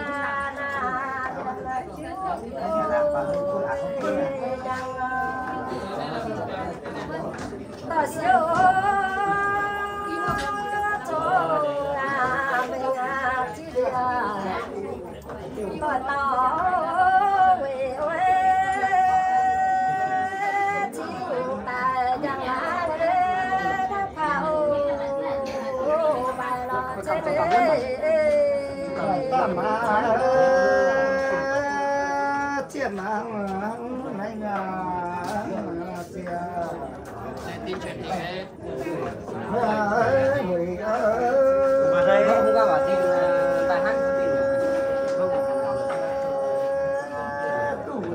có dài mà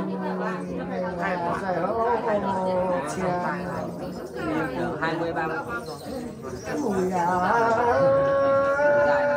kinh phim má dáng làng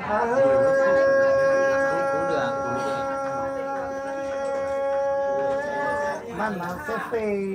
là dân chỗ tàng sẽ đi phải cầu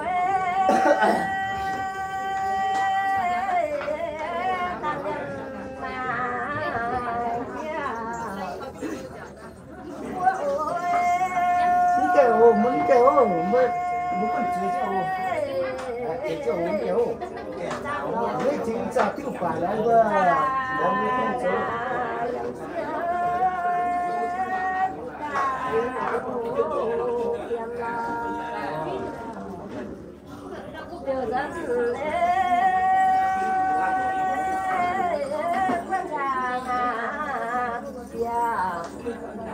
lô phá chắn lỗ cứ kim coi ô tài chết giờ ô giàu lo nhiều chân là chiếm ơi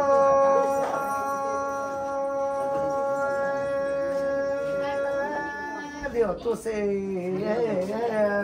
tôi chân là màn trái tôi luôn sai kia tôi tao nằm in chia đâu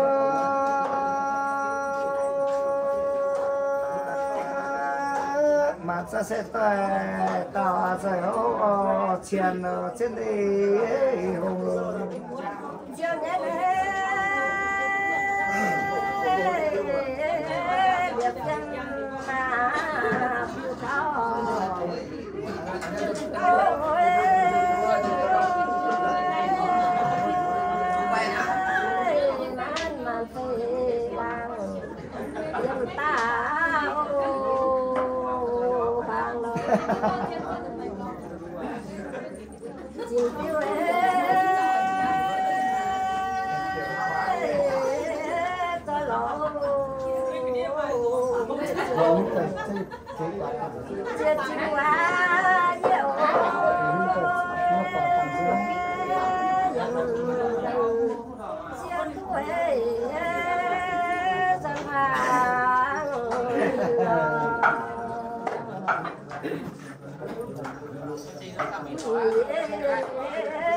cái xe cái hố chiều chiều như ta na cam thọ ô lối như mò như chủ dân ô đang lo đi trong chân là nàng yêu siêu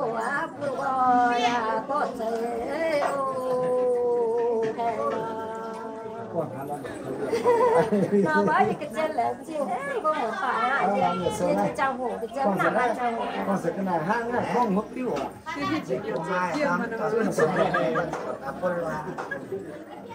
anh á con có liệu gì chiêm nó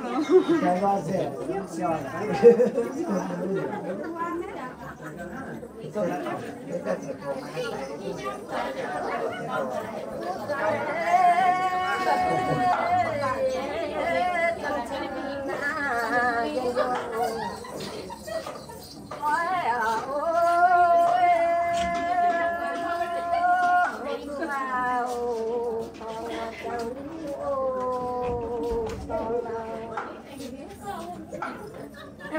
tàn điểm vì qua dần chỗ thọ chân cái màn màn phê làng chết má chỉ có lái cô chỉ qua dần chỗ thọ chưa dần dần gà chiều thấu hàng cái dặn gà chiều thấu ôi chân màn coi hổ vào toàn trên trên nó chiều bằng chiều nó bữa nào bác có dùng tôi nhắn tôi hàng nhắn để xuống có bị tăng nhà gì hết có một bà có ổ có chiếc chân nó gì nhà bà đi tiêu có cơ mà nói như thế mà thì nó sẽ nọ và sẽ con sửa vừa quảng cáo đó chúng ta xin không chả chiều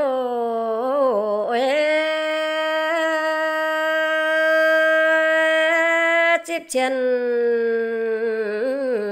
trang liêm châu màn phui chín chiều phú miến ôi lôi sang tỏ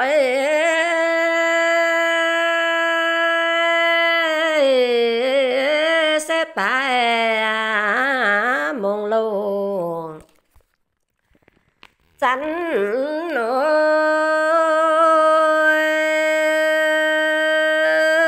gói ôi khoa ít chán này bia tim cả hai bữa ăn diệp phơi bữa hoài diệp hà y chín linh y diệp phơi bữa hàng xiang lang xiang buang hiểm này chip khe nhạc lưu hoàng ô phụ cha trang liêm châu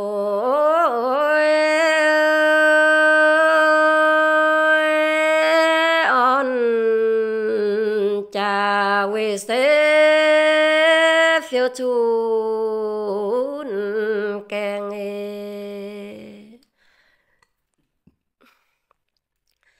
yên in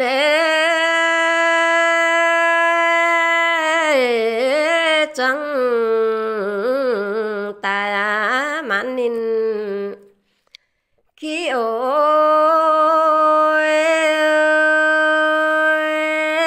yết phi phiêu ta mãn phi ôi tôi cha chiếu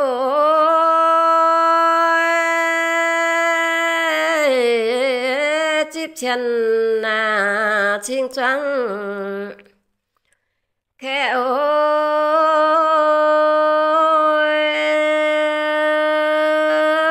phàm ôi bùng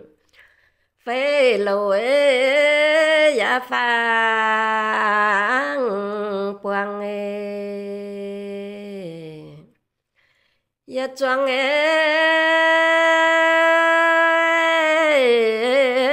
tai phi ngà tai hồ cha ôi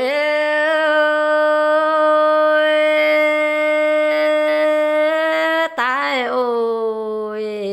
rồi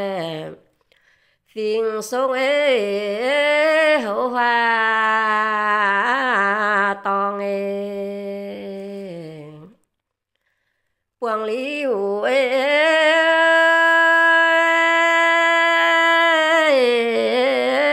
trong thiên giờ liễu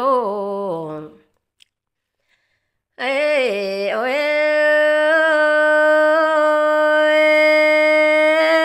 liễu ấy chân ôi phía mà lan trắng lan này dân tại quang kia na phụ trai tối ôi nhiều tài quang kia này trong thiên nhân này tại đây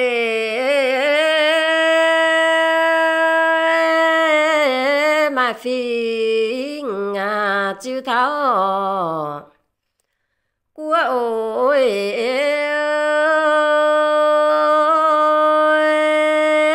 mà sông rượu vì châu chịu dẫn hàng phụ trai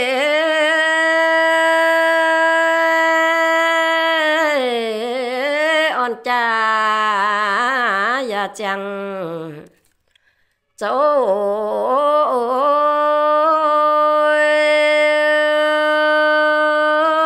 on ôi cha về sẽ phiêu chun càng ya sẽ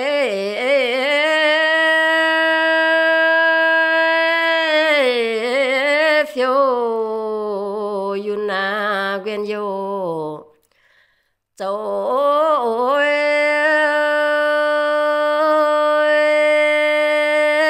phê lô tròn ôi chín ya miến phang phải bồi tàn liêm mà giảm hiu lấy ôi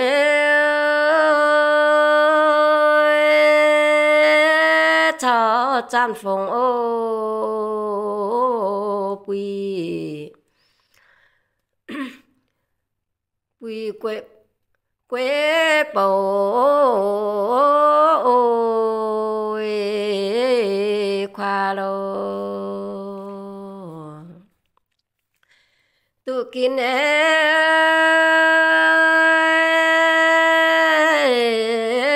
chẳng chân giang điêu lang ôi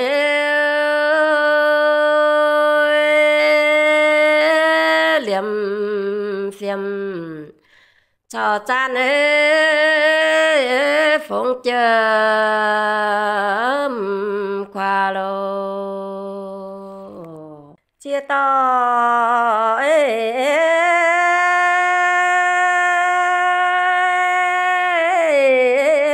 nan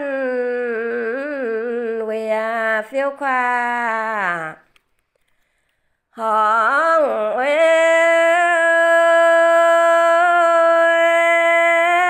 nên tòng chia bê bê cha hàng cha có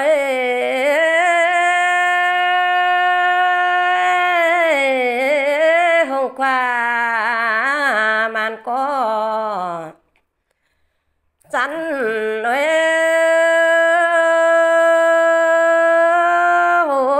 chồng ôi mai à man có chăn cha win hàng hàng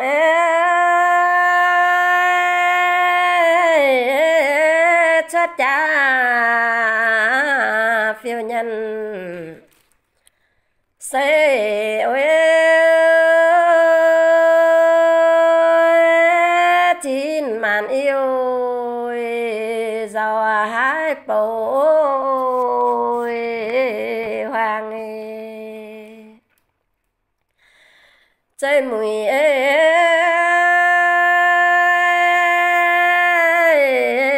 liêm liêm nan biến say ôi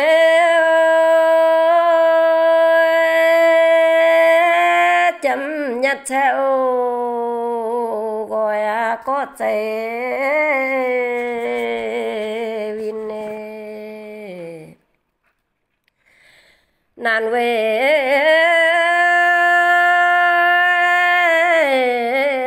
biến nhà ngã dân phê lâu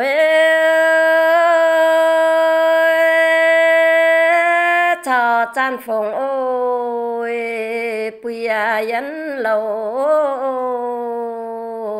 nhà nghe nan về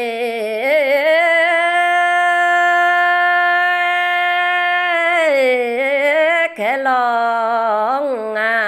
thiên phiên phong ôi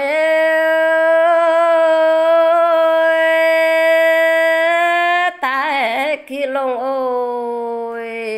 phàng hàng chi ôi hàng nan về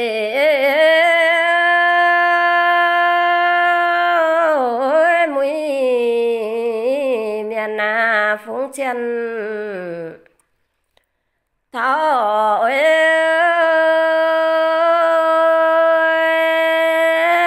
cho chan phong bùi sẽ tạp chí ôi miu chính suy chính ôi chính suy chính chính bùi lễ ô chính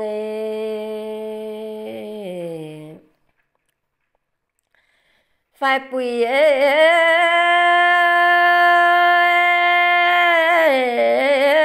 chính cha nhất trắng khéo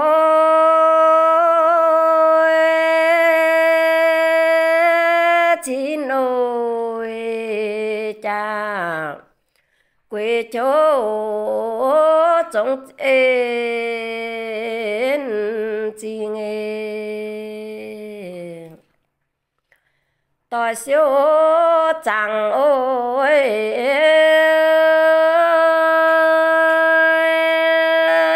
nhân ô nhân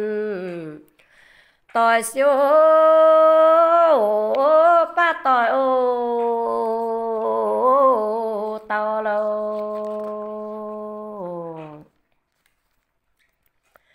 mỗi dạng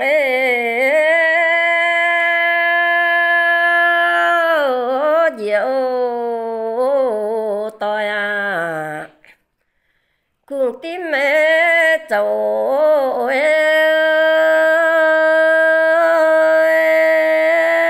bung chín cha sẽ luôn gì ôi tôi là phương chân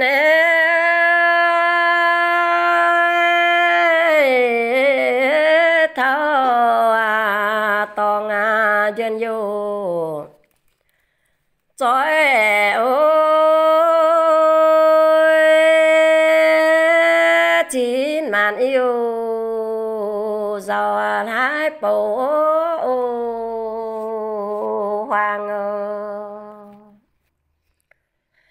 mà giải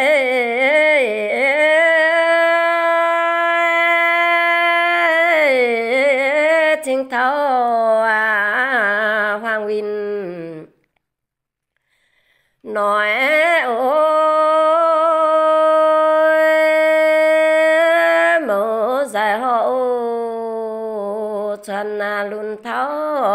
hàng siêu thảo tun yun man quê dẫn ôi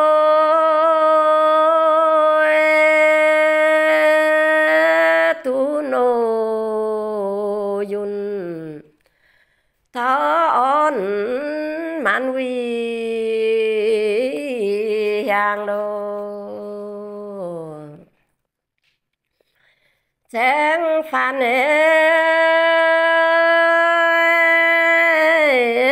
chân mưa na chia trắng kín trắng quyền ôi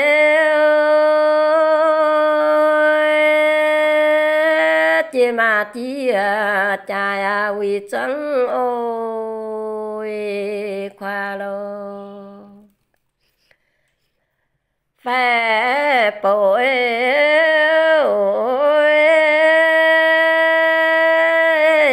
tan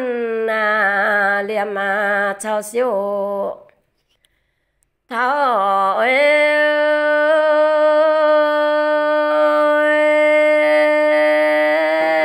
anh chín ôi chị ngà lan chín ôi quy lo liệu phạm ơi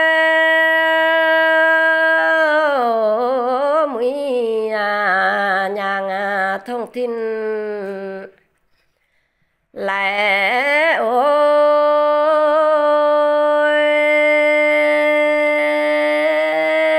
quý kín in yang trôi xe ôi liềm mê nhị nhân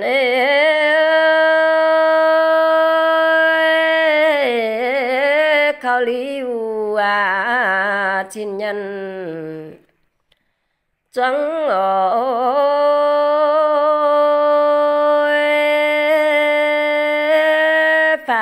bộ trong ôi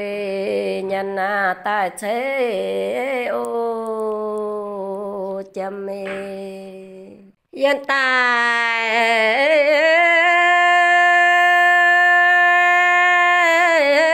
quang kỳ na phụ trẻ tôi ôi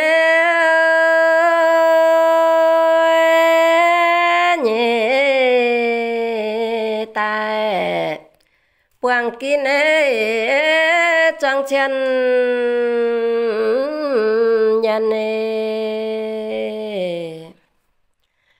cha chiếu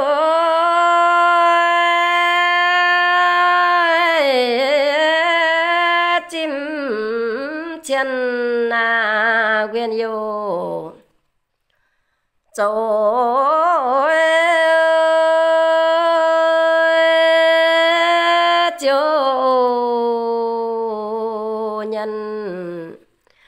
quyền hết kẹp bèn on tỏ chính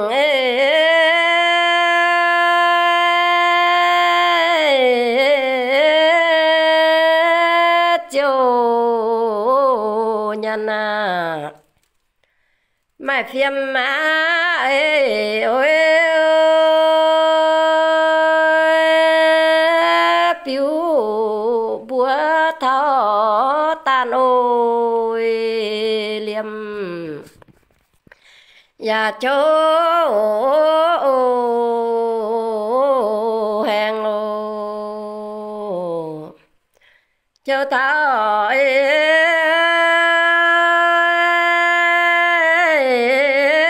tuang yam wi wa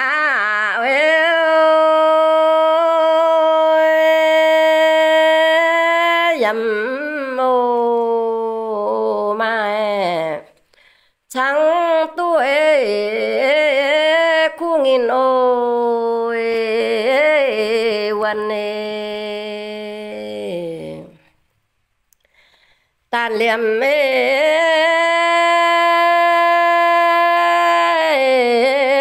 dân vina phiêm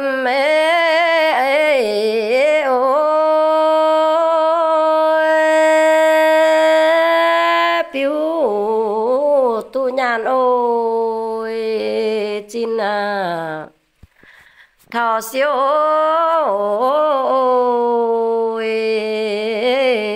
tuang nhàn chín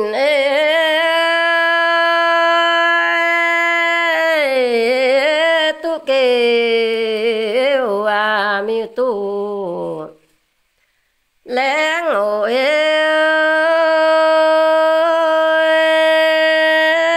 chấm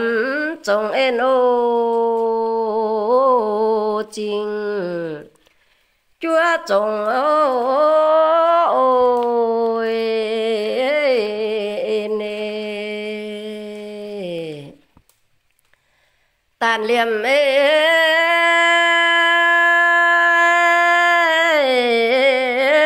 xin cho tô nan chúa ôi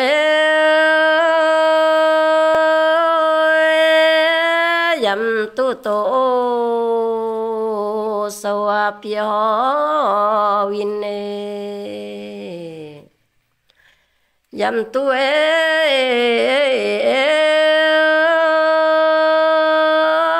tô sâu pio nguyện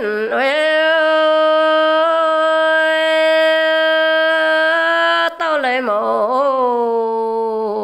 gần buông trắng ôi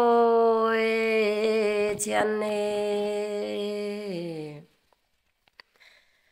hai coi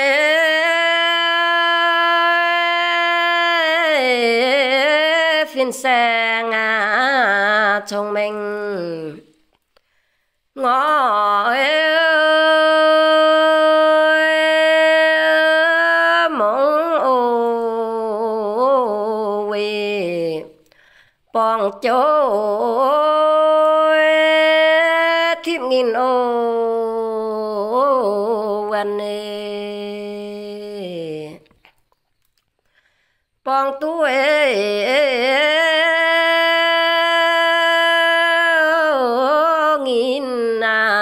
วันจงจริงเอ้โอ้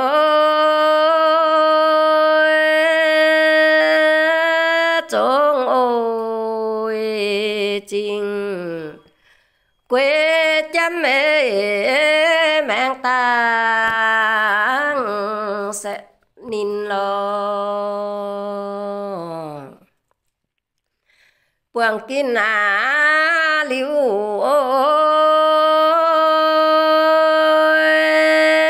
chia man quyền yêu y ta hoàng lo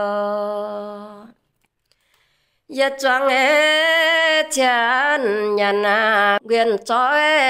về ôi rồi ô cha yếm chiếu man phê làng nghìnวัน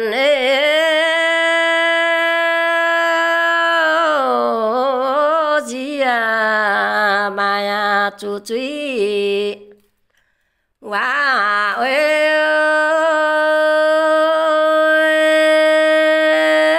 liêm chê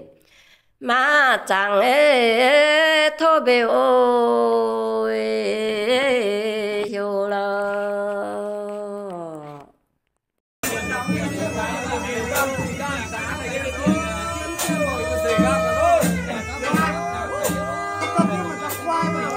nằm chả hổ nó sẽ hiệp tim thì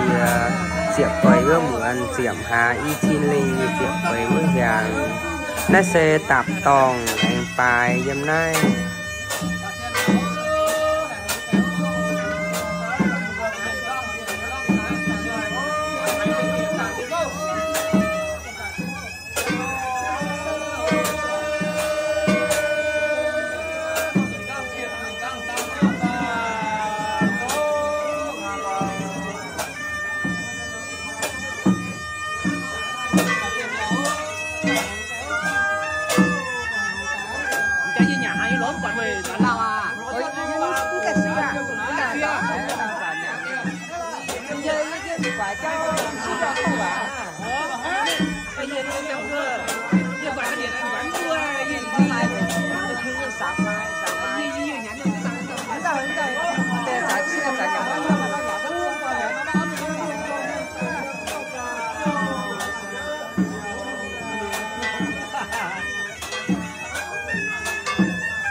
Xin lỗi bác.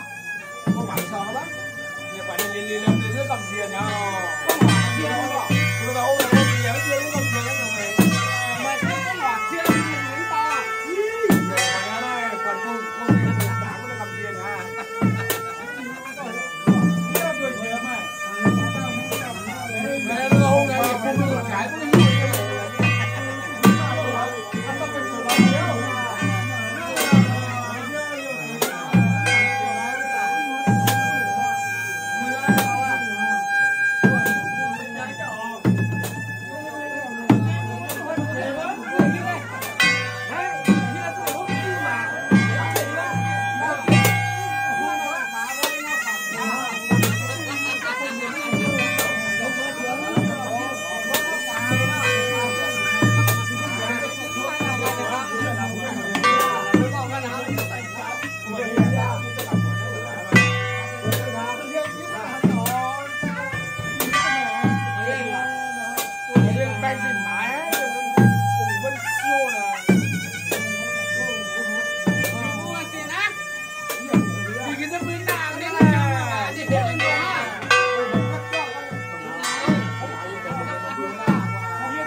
là giang mà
Xem béo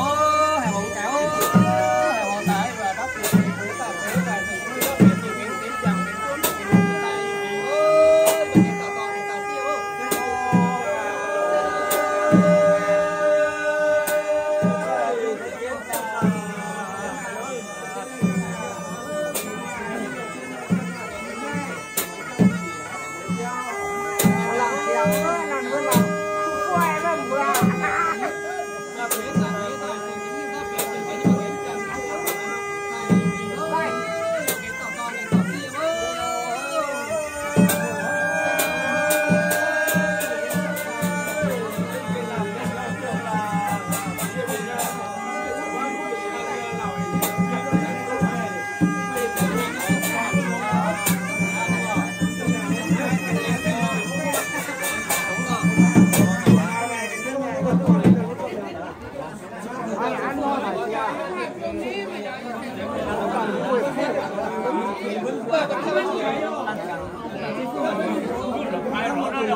nó leo đi.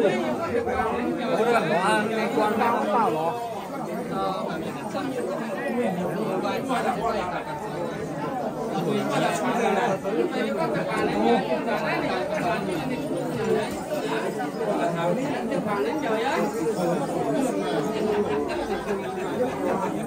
Xem béo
đất biển của họ tại vì là chúng như đất biển tiểu nghề bố thì bây giờ đến chẳng đến chơi đến tới câu hình tại vì thì ơi mà đến tàu con đến tàu xe bố hải tàu mà xe bố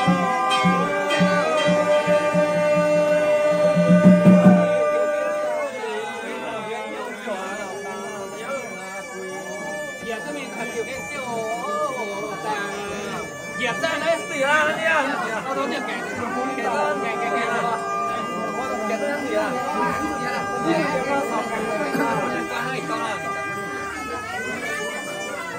và xem béo một cái và bác phía lừa họ cài nhỉ và cũng bác biến nhiều cái như cái chàng cái sống để cái nó đủ sai ý tí ơi như cái tỏ vòng cái tỏ xia ơi phải từ mặt xem đâu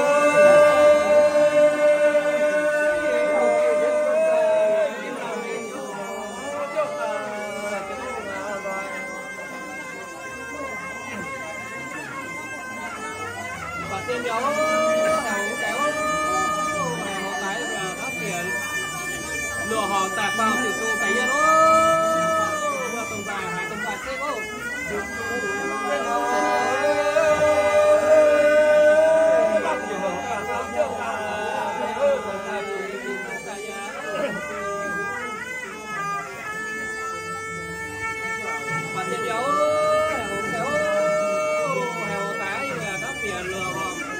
tại phế tôi ở sông đoài bố à sông đoài thế bố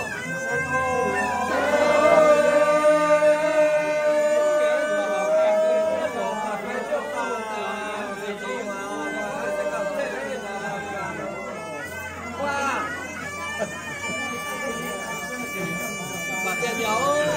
hẻo kéo bé đắp dìa lừa hòn tài phế và từng đắp dìa chiều ghế bố thì bây giờ cái trường cái cứ sẽ có cái đường phủ thay phí bố thì bây giờ cái tàu con cái tàu siêu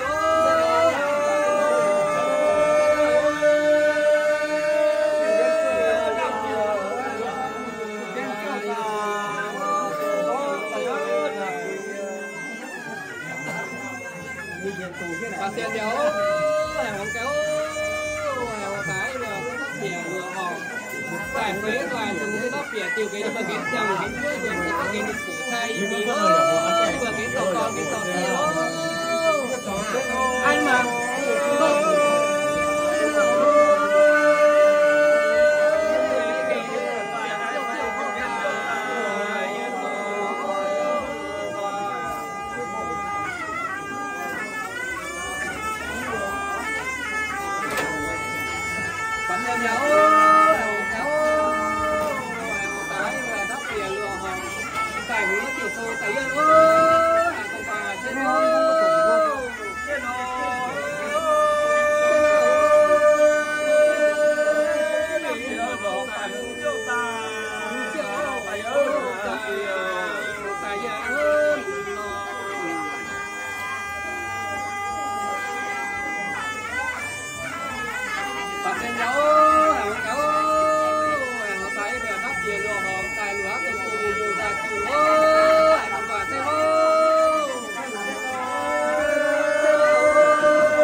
chìm đót nè nhìn nó quẩy nghe nên trên là phun được ăn na thôi bây giờ không ạ phun cả tiêu nhàมันก็นั่งอยู่นะมันจะได้มาตู้เนี่ย见了，罗个多谁要玩啊？他们俩罗个多谁要拿？把钱留，这玩意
đi luôn.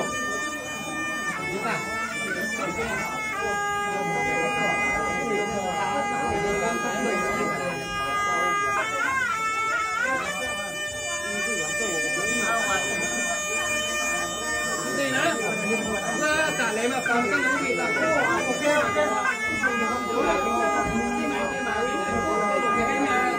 jam tu là về có tiền phụ mà nó à thế ra tiền mà yêu thật cả mà đâu có tiền nào đâu có phải có tiền cái gì á mình sẽ không phải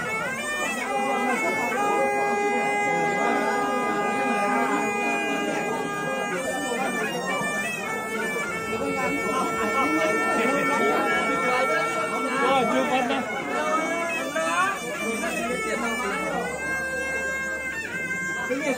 Sao mà? Tôi về vậy rồi. Đi về tập tiền đâu? Cái nào?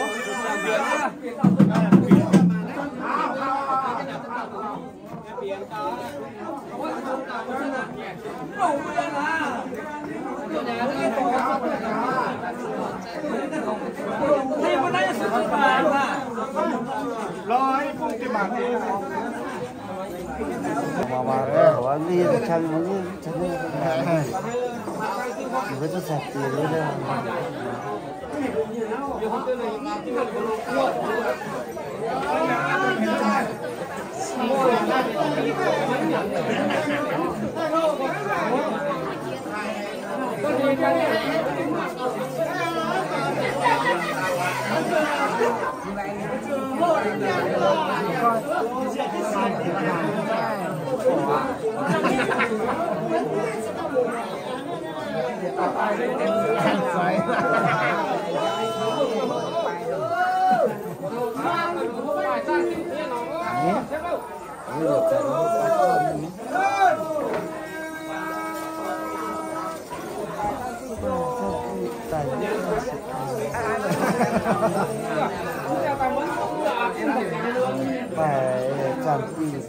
nó tám trên này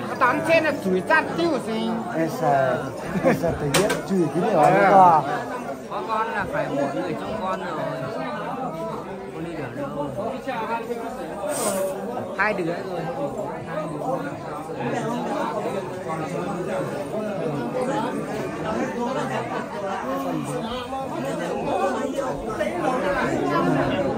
Đưa đón đi học này.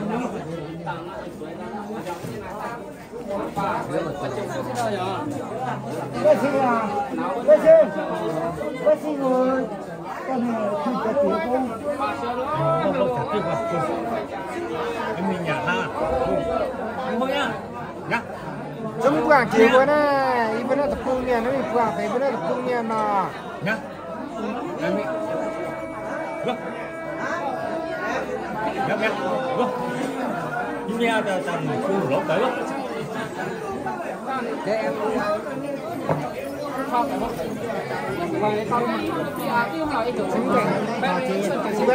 chính cảnh thảo chỉ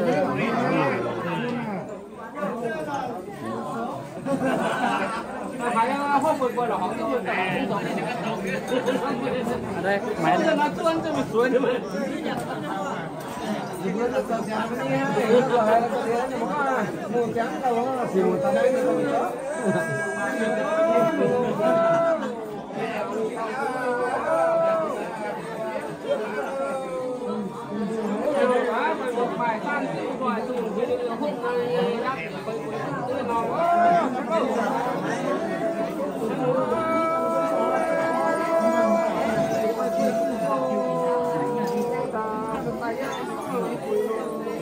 không có chưa hôm vừa cuối hồ lửa họ tiêu trắng mua vào thầy gian tiêu tung vào yến nhiều chả cái là làm gì hả nếu mà yếu hơn nhá can giải không ăn gì nữa tất nhiên lấy ta không ăn nên gì nữa mà đường nó thế nào có cái pin nó lửa hộp cho nó ăn tiền đó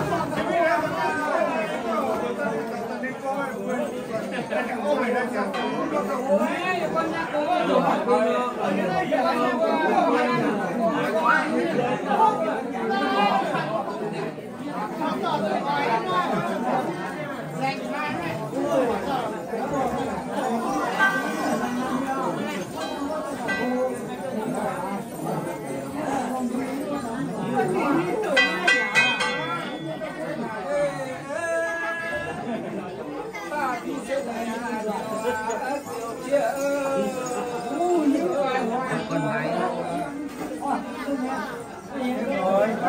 Xong rồi.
Mười tấm tả thì thế mình miếng quả trong người dân luôn cho ta sống rồi còn những cái khác này đi rồi ba con nó mà có lửa cái mình như chuối hắn nó tan tan lồng hấp muối quản đấy quản chúng ta hấp muối quản đấy quản lũng cũng tại sao mình ta hắn nó quản mà hắn nó tự lo không có gì không à cái này chỉ coi bảo nè cần tiếp cái súng đó cần tiếp cái súng cần tiếp nơi thì cũng đáng cái nó cứ tầm bao nhiêu này là cứ chia là nó chia luôn này nó chia mình nó coi thấy biết nó cứ tầm bao nhiêu mà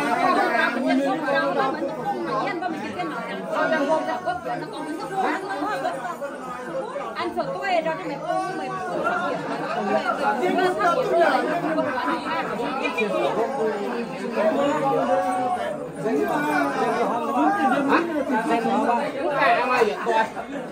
tiêu về đi ông đây không bị phút nhưng mà chỉ mà con sầu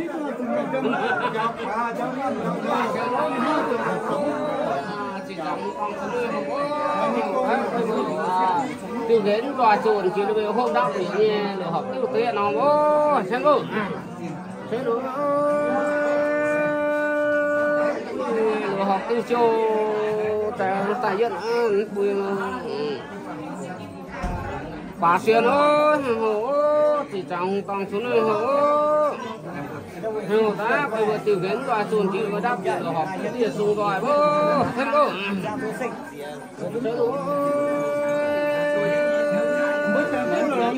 bây giờ học cô châu sẽ xuống đồng tiền nó mới ta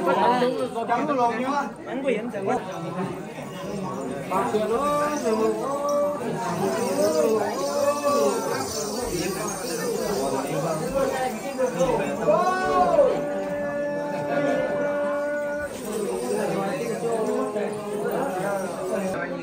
bữa đó vì bữa sụt tàn điệu tầm cũng cái xem tóc tay vui tầm bữa xíu mà con hai ba bữa thì em chưa gì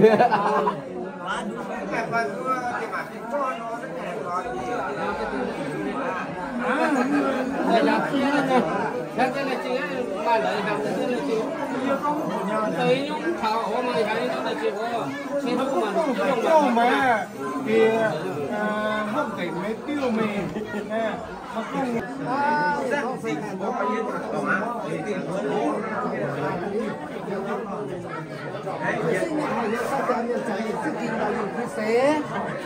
thì mới là sẽ có bé xin chào mẹ mình nhìn xin chào con đã cháu chỉ cho mình chiến đấu cái đó chưa thành quyền chẳng phúc nhà mình yêu như con là đi xin phải chắn giao tiền là với gì hả cũng sai ý tín được không thì cho ý ta sẽ làm phạm sai mình tại nên tông sẽ biết sẽ xịt tân họ sai hố ý cha sẽ bữa ăn cha sai bữa miền bên sẽ bữa cho phải sai ý tín bên ở bên gò ấm sẽ xịt tân họ sai hố xưa năm mà tiền sự kiếm bằng nhà đó nhà tìm map nhau bữa chọn tiền tài căn là bữa giờ còn ở đó nhà phiếu là bên thinh ở cho bên công pô lê tao tao nó mang ở chỗ bà nhiễm nó mang ông ta mà cứ nhà tôm nhìn người tỏi bạn tôm nào chia tỏi gọi vô tỏi bạn được không thì không phải thống niệm y mấy năm giờ thống niệm chứ y mà nhà tôm nhìn yêu hít nó mang áo xe chọn tại nhân bây giờ thì các bây giờ thì chẳng cũng được tại bây giờ cũng có để đóng tiền bây giờ còn rất nhiều cho tao cao bây giờ cũng có để tao bây giờ cũng có đấy đồng mình là người sinh nhật người chăm sóc hiện tại tao rất chẳng bởi vì cho con tao nó áo mày tao mày phụ giờ nhập tháo bây giờ tiền sẽ là mà kiểu ấy cả lắm thì không chỉ mà có mày xây ra cái sự vật tạo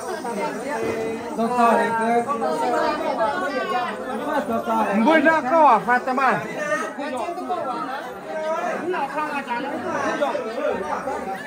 còn bố hắn có quả chiều sống hại giờ là mình ba lại nó sẽ vào bằng cái vấn đề mà cái đó nguyên nhân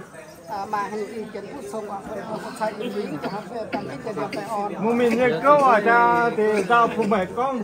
đấy thì con như quả phun tao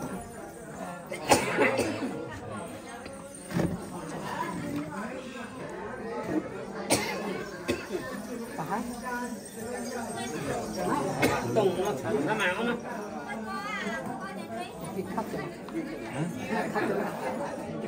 đó tuyệt vời mà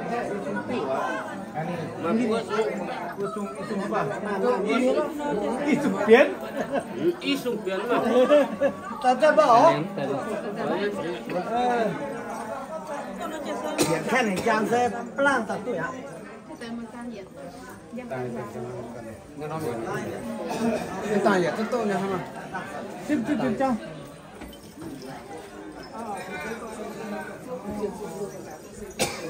tao tàu là có ngàn vui lọ tàu đoán tuổi tàu thì phải để ra làm nhiều một đồ mà nhưng mà thành này sao nó có thể là có ngán tốt rồi đấy cái màu trắng còn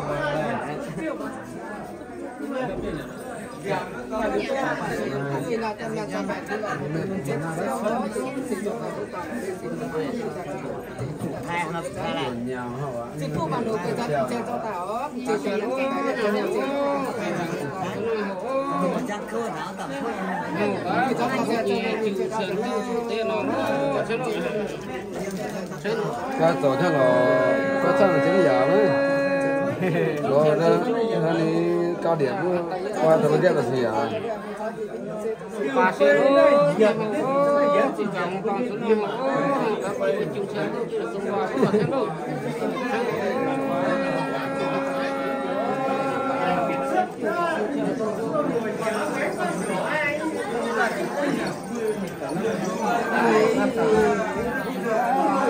Rồi mình sẽ cho tắt thôi, tao mà, không gì. Rồi mình sẽ tao mà tao mà nghe, cho mày chụp cái nan ti là mình hiệp toán thôi mà.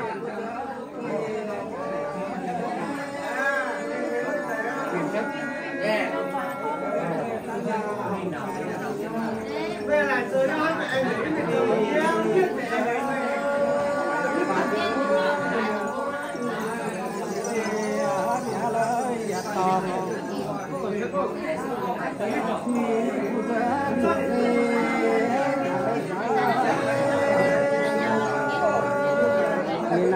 về quê tan nhà tiền về phụ gia về chữ ba chiều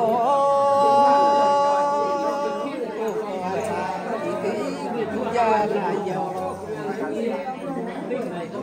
về phụ gia về chữ ba chiều phụ gia là giàu và dân dân một kỳ với cả là nhạc toàn về nhà nơi trái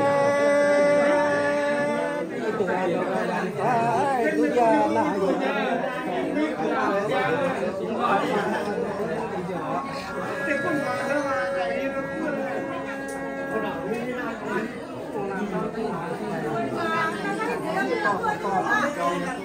Kim cũng là phụ nữ.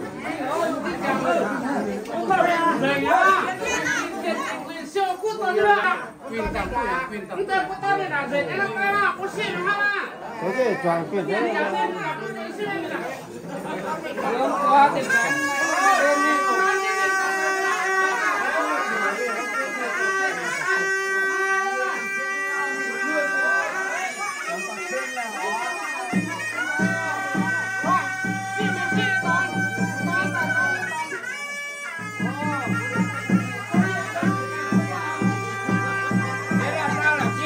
từ đây à?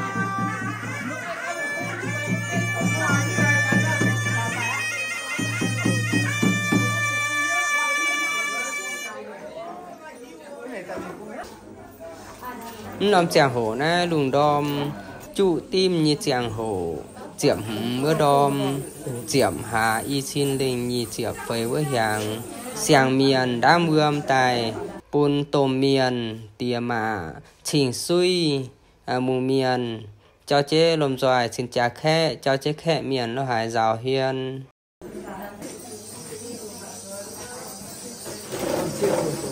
nóm chàng hổ na giờ chuyên tài sinh suy tỷ hậu xin cha nhạt lùng đom ồ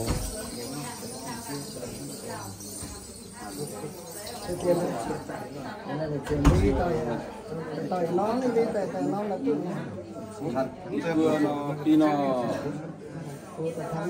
có bật còn chia có chủ đề tại nó mới cả đi tao rất tuổi rồi chia tao hôm Là này chỗ nó phá nó đi.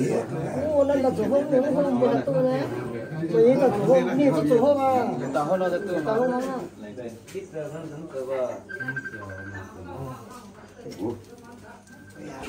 hàn luôn rồi à. Kim cứ để vùng để hết cái nến cứ chưa thì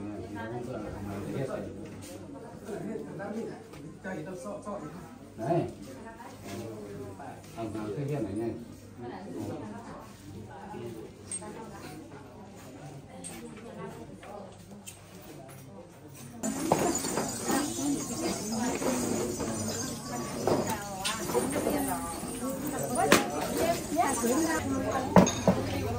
Cái này nhá.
Có chú tài giống quả.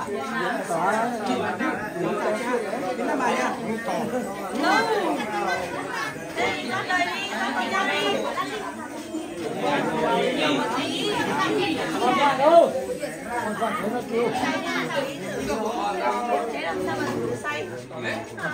Hôm nay say không về. Hôm nay không ở thảo khang á, bây giờ phải đi xe. Xong nó mất đúng không? Bây giờ nhà ở gần đi xe về. Xa đâu mà xa. Đã qua mấy con suối rồi.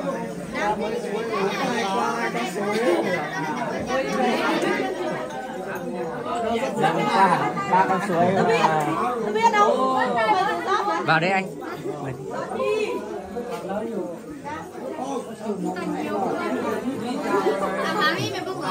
Tôi mới ăn sủi chết này. Tôi mới ăn sủi chết.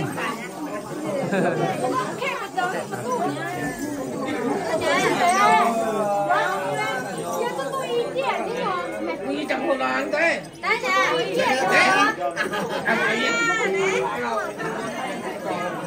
Không tiêu hơn què. Quý chẳng hồ là kỳ. Phải nhân. Tại vì là kiên mà mặt này. Không có ý nó, tao phải nó chịu mà. Không cái à.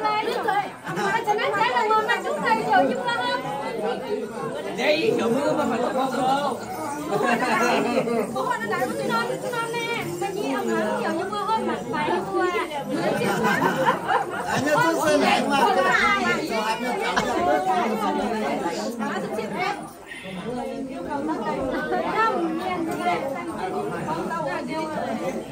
Mày được đấy. Ý lên tại cố.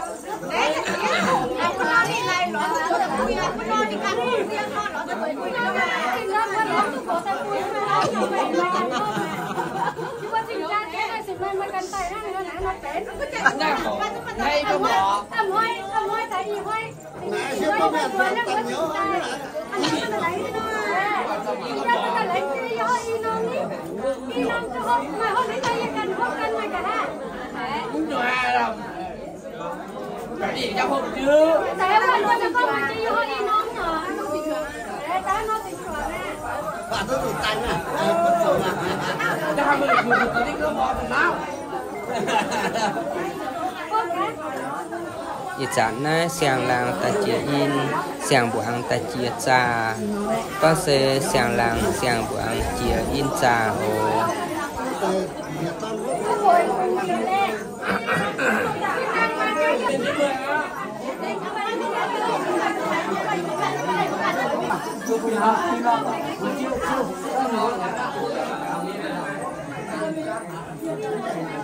Thế là ta thế tiêu tàng thì cảm ơn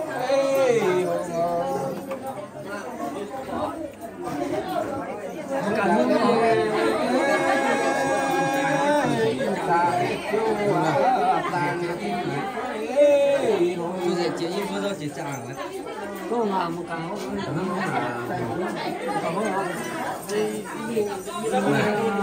cái nào như này ta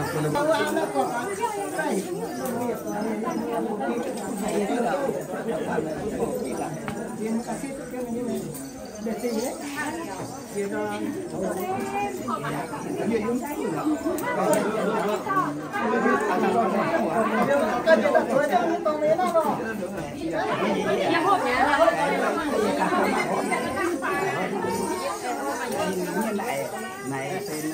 gì nhâm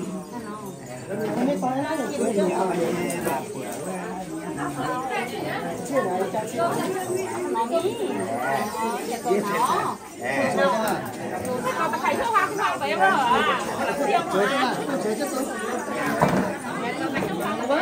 không coi được xưa này rồi vừa vừa có cho họ là các dân ta đi bây giờ dân ta đi cho quả cho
có lượng chắc ta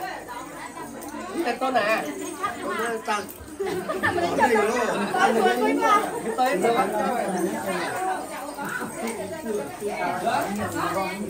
tới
Nếu tôi là có chiều lại với tôi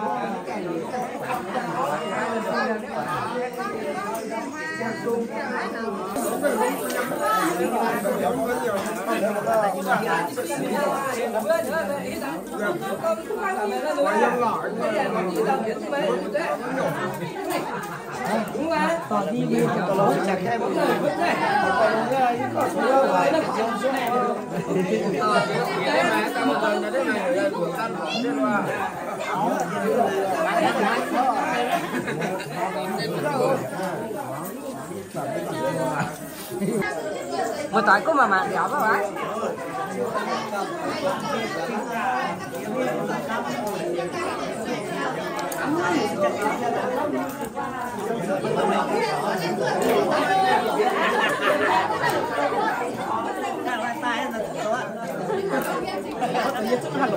Tài đấy vừa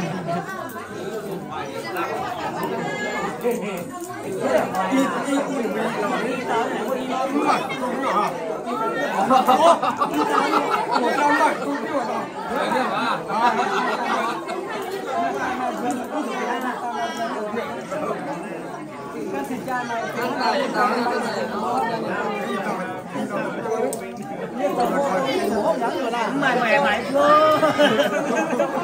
quan nhân chào bạn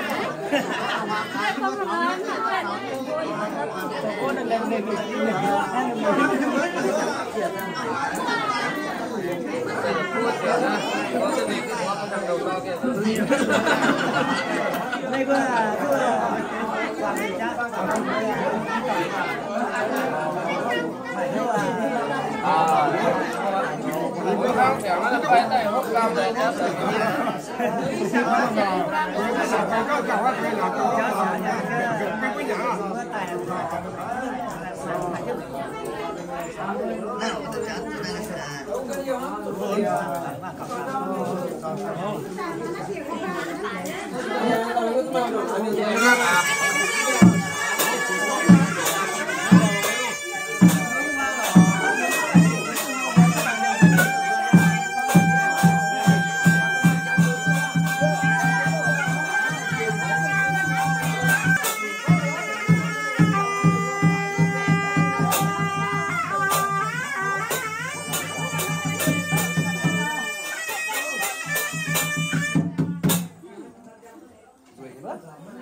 họ nó củaเราnhé nó không chịu để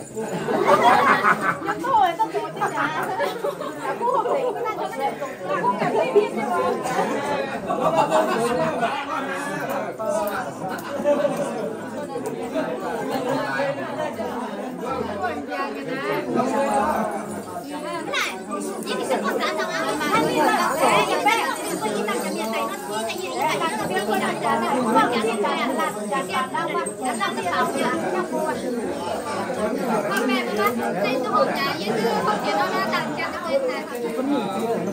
cái ta tả đến mẹ mình sống công xì qua cái mẹ tả mẹ mình sống công xì quá ngày xì qua hay là công xì nhá có rồi á tí nhé rồi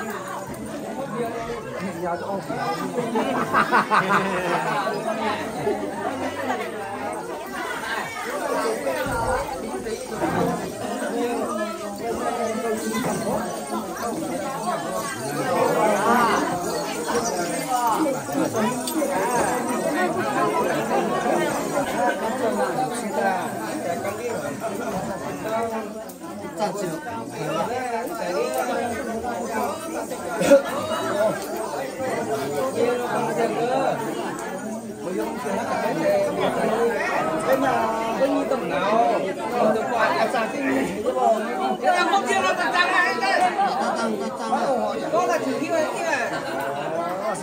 biết bạn hay người tay tay nhớ ô có cái đi tay nhớ cái á kia là cái sahim sahim tay trong tay ô kia cái gì còn thấy có rất là thế mà cái đó hiểu đấy không hiểu được đấy nhà y khoa này nhưng mà mi xe tiếng này sợ ra xì cha loạn do hiểu con đi hiểu chứ này tới nhé anh chị hiểu kia cũng hiểu thì còn mình thiết hỏi là cho nó sức khỏe đó thì sức khỏe đó nhiều một sự nào đó vẫn căn thực sáng thì hiểu nào đó thì sẽ lùi hết nếu mà vào tận đó ô lùi hết anh thì ngoài thì lưu hai này chết luôn cũng là cái chiều hai bát rồi tốt cái chuyện này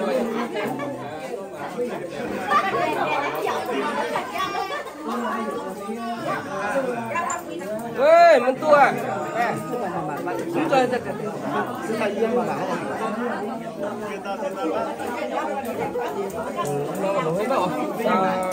mà giờ bữa tôi hỏi thì trước là cây yên bé cái yên là làm một nà nó mà những tôi vào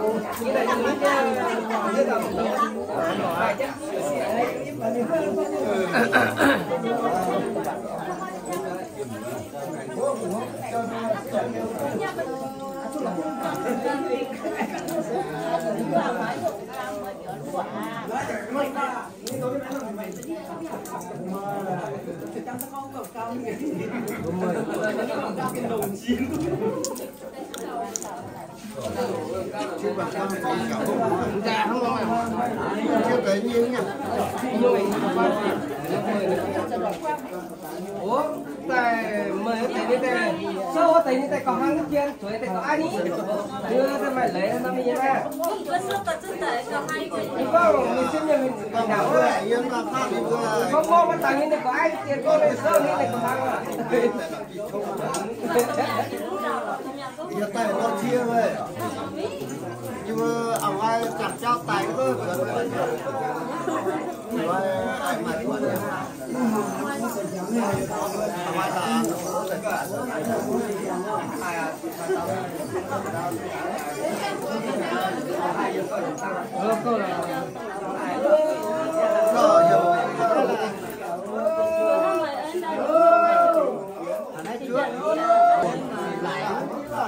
Nhưng nó này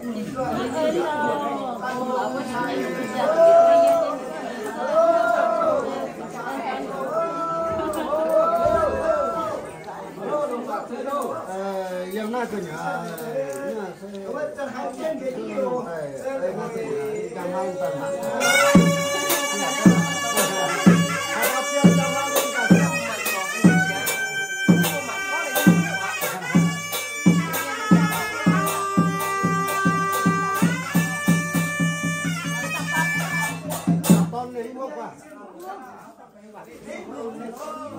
kiểu này chưa là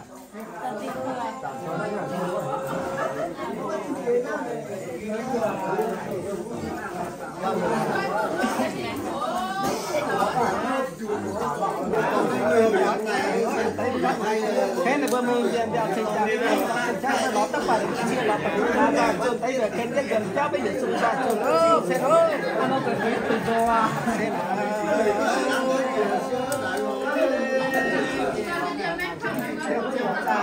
là cả giá điện xuống rồi ngoài đó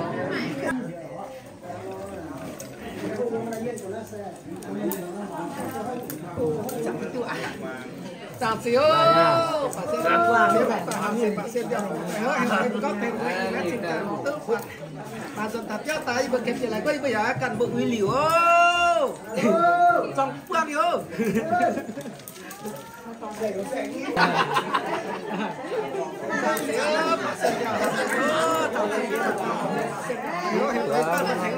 xin chào có những cái mà phía là cái bữa uống liều thì xung ra xung vào thế đó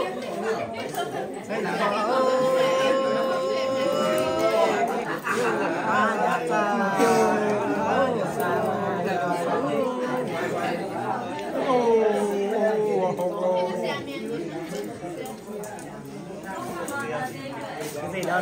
ai Tiên tổ tiên. Đây nhà là on nhà tốt quá này học á.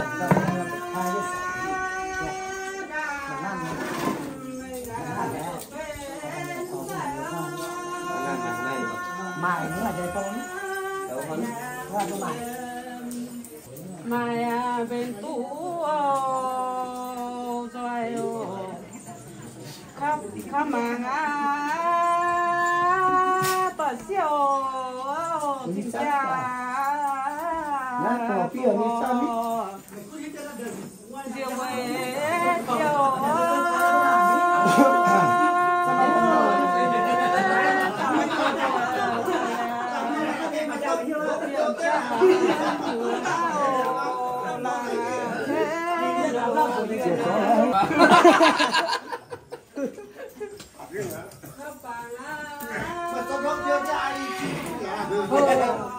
Yêu này cái gì một tiêu số này từ hiểu tôi hết mà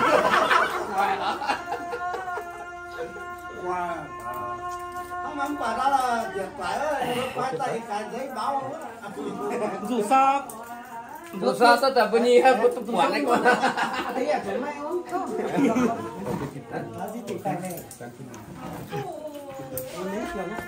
này đi lại tặng cái đó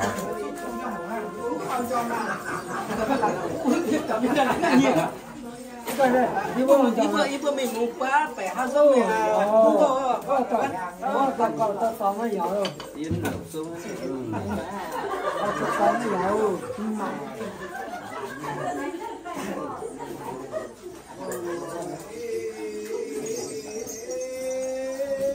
vậy mà đã được trả mạng rồi được chưa nè yêu nó lại mệt sợ như yêu tin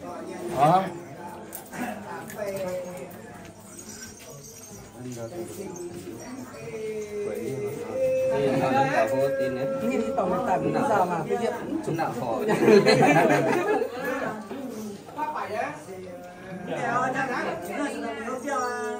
con được sâu chỉ xin tao mà bé tao cũng sáng tao bắt say không gọi còn yom này nó lương cho nó là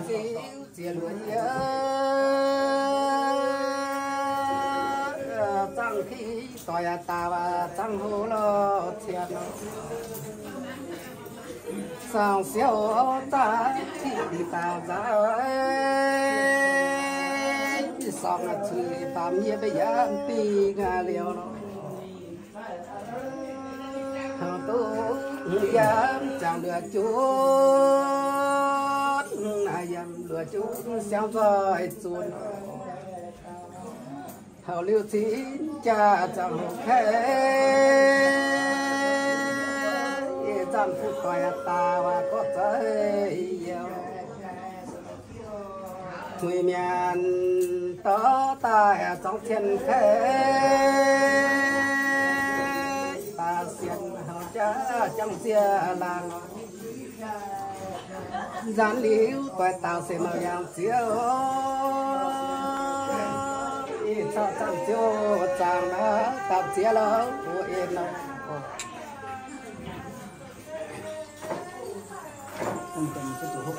nếu mà cái ý tao sẽ là cái này nè ba ý tao nên ô ba xem tao được bên tao làm á nếu phải nó ta thấy này nó ta thấy cái này kiếm gì nhưng mà nó bên mình chát nó sâu ta có việc cả chứ hắn sẽ cả cái nó cũng ta nào vui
cùng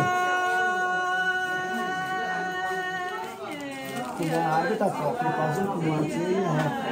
lão hết tôi lão lắm tôi mới sẽ tạm dùng mà ăn nhẹ lão này cái cái yêu cho khủng yếm sẽ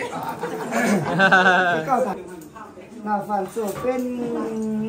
sai một chỉ sẽ tiêu phê cho khăn là siêu sâu thạp chứ bên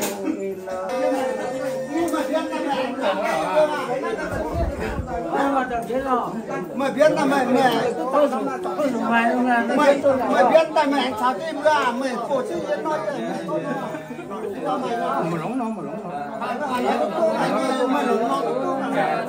người viên đại cháu tôi vừa này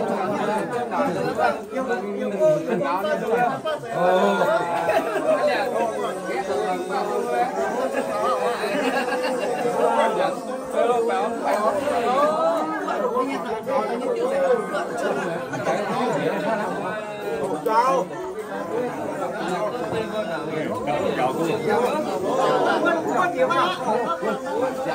giàu nhé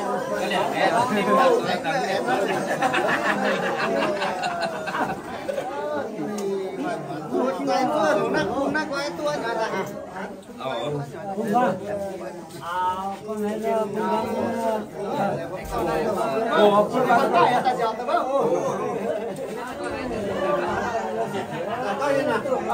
trong đó về nhiều lợi ích trong máy mà mày tao nhiều mà tụi nó tao mà này cũng mà cái con xỉa đây nó tiêu vìว่าphong trào cũng nó thôi là nó nha họ bảo cả kia nó cái chân thì hai nhà nó siêu nào hết như cái phong trào nha把钱扣了，因为人在把钱谁给带过？一般那怎么说这还是你呀？把钱了。làm gì Câu sẽ chào các bây giờ chào không? Quay. Đi tổng kia rất rõ. tham rất chia Phong á. Tích là phong á. tăng tham rất chia Chứ mà nè, tập sĩ của nó như nó chưa là chưa kia đấy. Con trình quá. phải cứ làm chứ mà sao nhưng mà chẳng chưa mặt chỉ hoa lồng mà nó chỉ liệt tí nó là cái anh quang đó nhìn cháu đi mất cho sự tiểu thì quá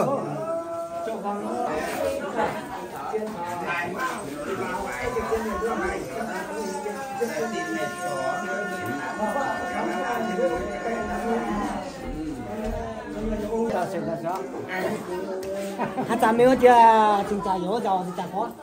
mình nhá hát chả chỉ biết sinh ra hát chả chỉ biết sinh ra có giàu chỉ chưa là chỉ ra biết là có quan chỉ ra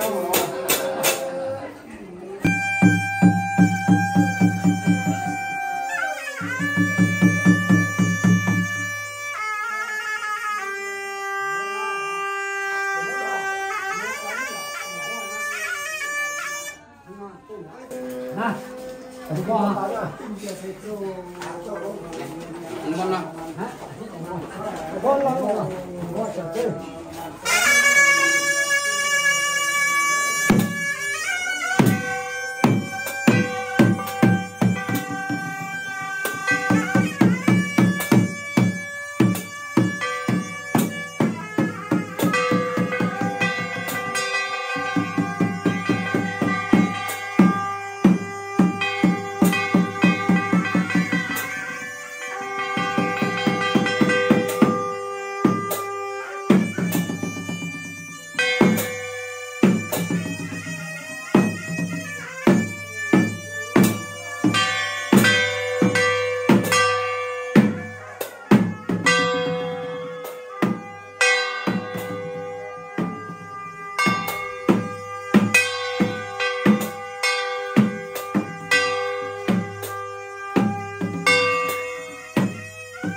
Con gạo mà. Con gạo mà.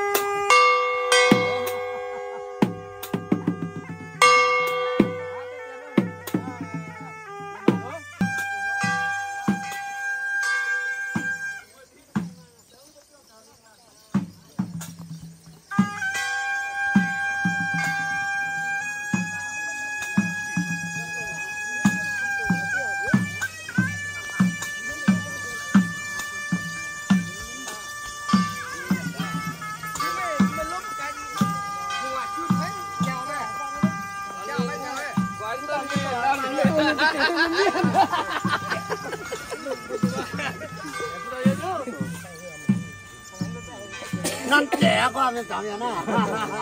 Cái nhà cái lông nhỏ hả? Chúng tôi cha tao nổi đi phải đâu không có giặt tao mất lớn à. Người đến luôn á tê tém đi á.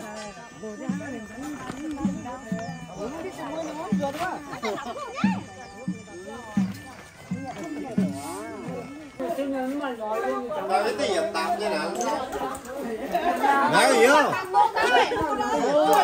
con họ nãy được bậc biểu chiếu chuyện tiền điềuนั้นđược bậc phòng họ tại nhân miền phòng họ tối là mà chết nha khẽ là cho chiếu là khẽ là mà chết này cho tiền nhiều tiền điều khẽ cà phê chiếu cà phê với khẽ cà hồ nó hai chản chung bữa nãy biểu chiếu mẹ xíนั้นnhưนั้นtrái máy trái mẹ sẽ biểu chiếuแบบ mẹ sẽว่าบก็แค่แมงตานั่นเองก็ตกได้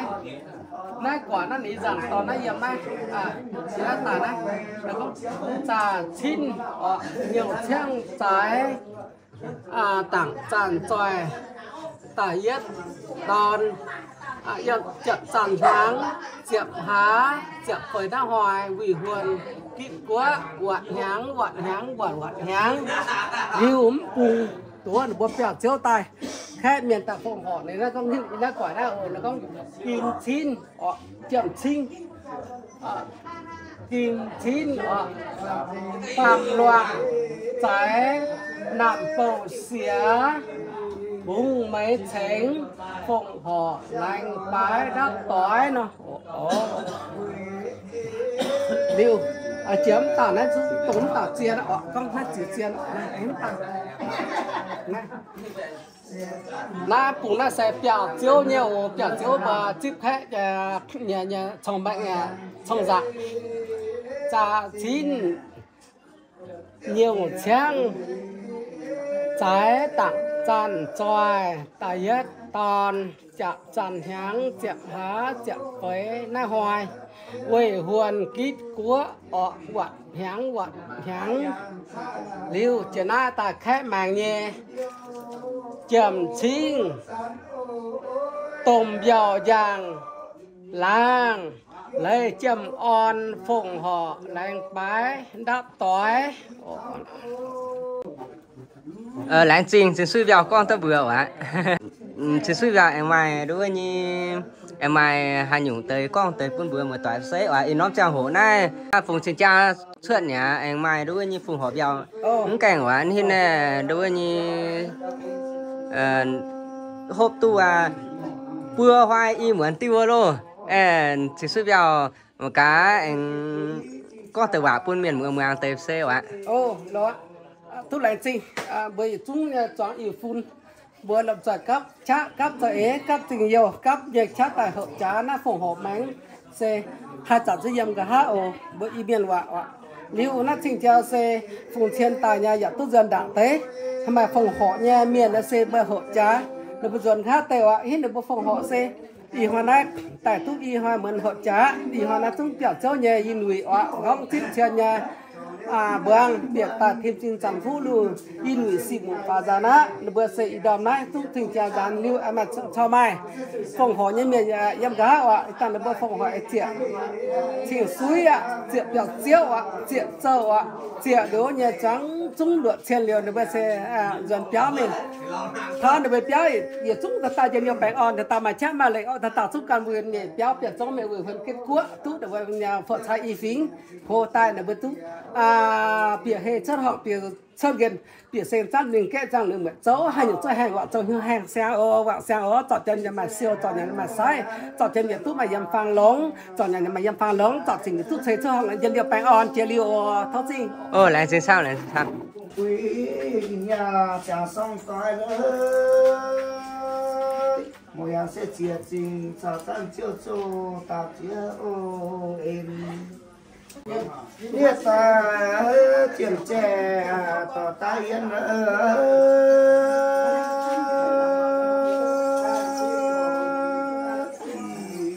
thế sẽ hàng bết tông chiều sẽ hàng bết tông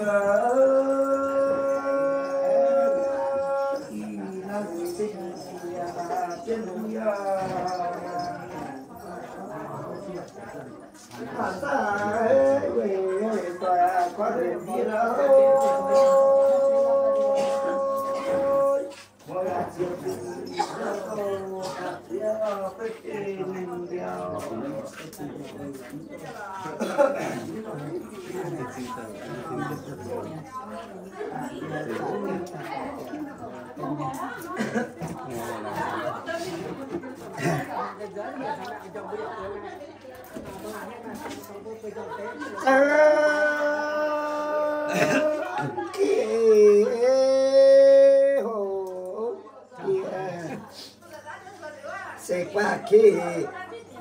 làng tôi là sẽ làm về sẽ ta mà na truy trên quê nan rất nè dài em xiên ôi nhiều trăm tiền quê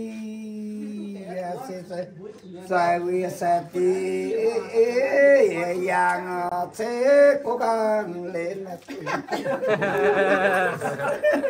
chắc đi một cũng tao chắc sắp xếp rồi không thế sẽ làm phải xin điều lô xin điều cái này có một cố chuẩn bây giờ cái chàng in nhà biết và nó số luôn mà con nó sẽ hay kinh mà con đó xuân xiêm mà đó có con mùa đúng không anh tí hắn nhưng mà con đó phải lùng hong hay đúng không hắn mình mà có bữa chẳng như tiếng quá Sini piang nah lo lah. Phun mà nó được chẳng như phun bao giờ thì tiếng rồi à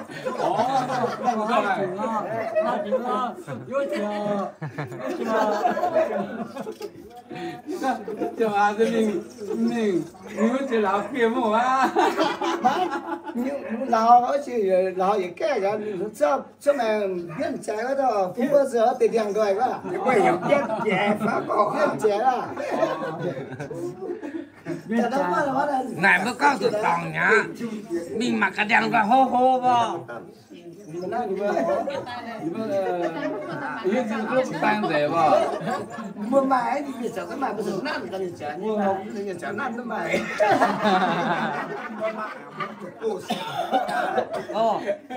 Đã vừa cái xe gì mà đã hộp vừa tới nhá.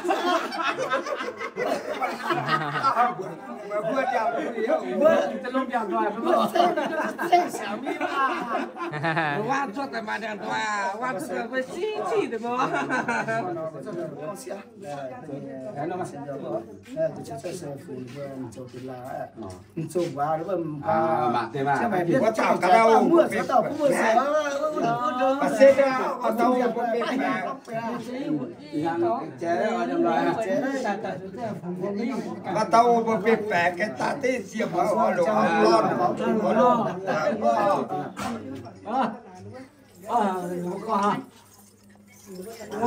对，chưa tập quân rồi siêu có siêu. Tiếp làm à để Dũng cái hải đó.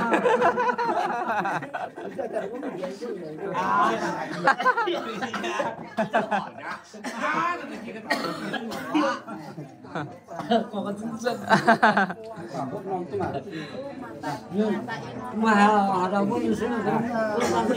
nó siêu có siêu họ mà là nó xem là với tôi hình nó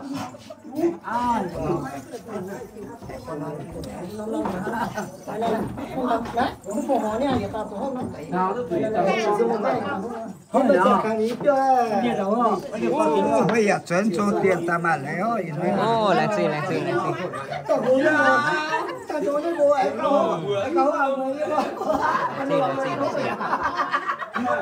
이걸 너무 좋아요.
Chứ nhà nào sáng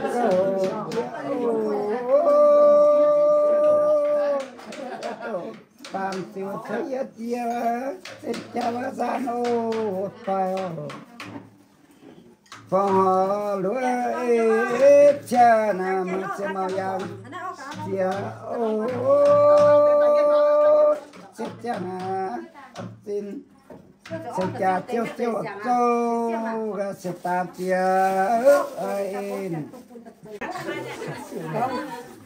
sẽ để nhiều phun miệng bà con để trồng thì có để rất việc trồng có tài là bà con sau lại sau lại sẽ tiền lại bà làm farm sẽ bị sau lại tài bà con này còn trồng tàu xít còn sẽ trồng tàu con tàu tú còn cây hàng thử cây mì ô năm dài tài hộ giá thì vừa tiếp theo nọ tiếp vào tiệm tăng lúc mà vừa phòng hộ giá kéo tàu phóng nhà phòng hộ khác người dân được chúng xem rồi ta cây vừa hộ lâu giá tàu chỉ dẫn chia bây giờ cho nhục thao mà có giá mà vừa thấy kéo thế họ xem xét gì về giá để xem tăng nhất vừa tính để kéo tăng trên đường điều cảnh con ô y hoa bà con ta tụi y hoa in về lo hỗ trợ dân điều phải dán thu ta tạo xỉn hóa dán theo trong những mai hữu nên tạo chuyện chế giờ chúng xe rồi tạo chuyện suy miền về em mai hữu tạo chuyện chiến lo xây chúng ta hiện nằm chán tạo chuyện buổi sáng chúng họ được thiên ta dân điều phải dần giá ta thu dần hơi được bộ phật thai y phí ta tạo tên là dọc tú dân điều phải phùng hoài bờ to nam ta nhiều hùng phúc gọi sáng bằng khí để trung choàng lá lửa chớ lá lửa trong chân mà phòng họ lo bèo lá lửa trong chân bị phòng họ rồi tại họ cha các cha ngắt tiền lo cam điều cha sa ngắt chẳng liền trái y phao va trái y tiếng khu cha ngang liam lòng phòng nhẹ nhàng na khao về khao về chẳng khai về hậu cha ngắt tiền lo情绪未来的什么样子？早咱们听了我早被打劫了，恩了。来了家酒啊，亲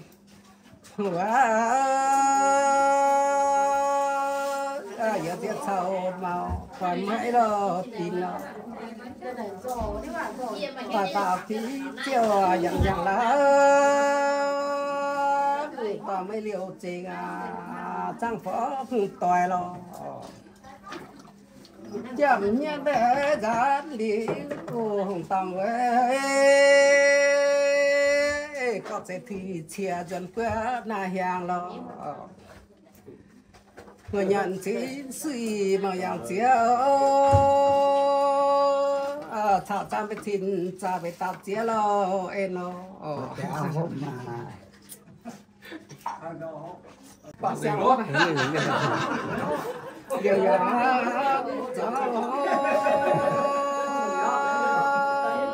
nhận phụng chiều nhị phụng tiền là phạm phú trong cha đã chọn trái mới liều trình quả tăng hùng tòng cam điều thái chẳng làng chơi to ta nhớ tu bè ngà on lo thế ô yo lo làm sao hô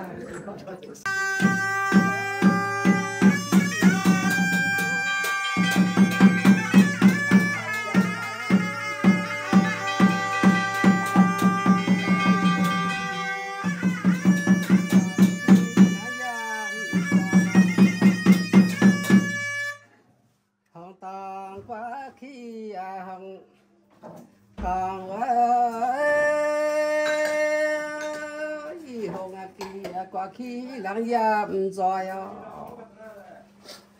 anh hợp phật thái chẳng làng chui yêu hợp phật thái chẳng làng sao họ tu phật thái chẳng làng phí đưa đồng bàn tay cái siêu nhà chẳng thể bé phật họ tại họ cha họ đi trong cha khu cha nhà nhà họ đi trong cha khu trang chia hồ tài cam tiếp tiếp theo cam to lò trên ô yona kia mày làng mà đây mày làng mày làng làng sinh trang chân chịu siêu dân liêu tỏi tao dân khai lo hàng lo dân liêu tỏi tao có phải chiếu mà bạn thuyết chia dân quân hàng lo nhìn lòng suy xiêm sợ phải màn chiếu chả mang vị chiều năm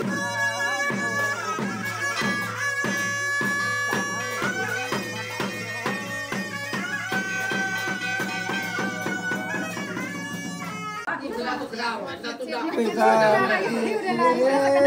con nhà có lâu rồi mà bạn chỉ xuôi mán phê là chỉ xuôi tòa nhà vị phu bé dân cha tò chàng cha vị phu dân cha dân quát bố vừa lo giỏi cô nói với tế cả này to mà thì hốt giàu to chàng phải có hòa vị phu dân vị phu dân quê nhà đấy tòa vị phu dân quê nhà đấy chỉ này phải quê cha nhà tình vị phu dân quê chiều ba chiều đưa vào bàn tay tu pa ga on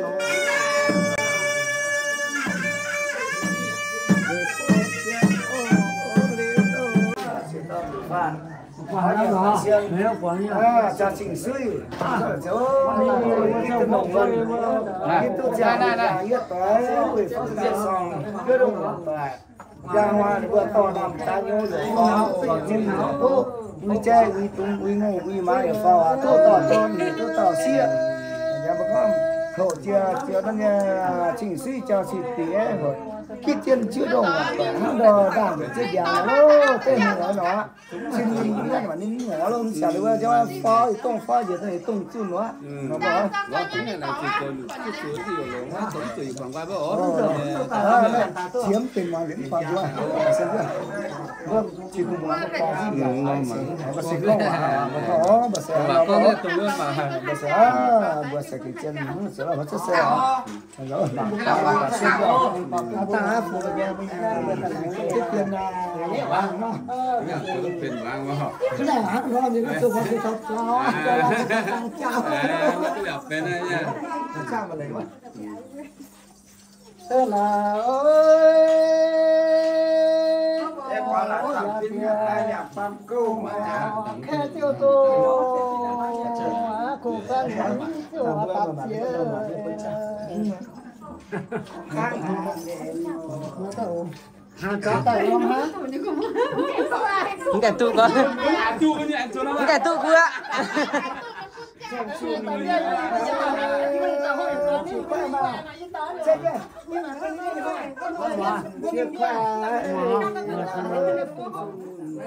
nhưng mà buồn nó chỉ đi dạo nhà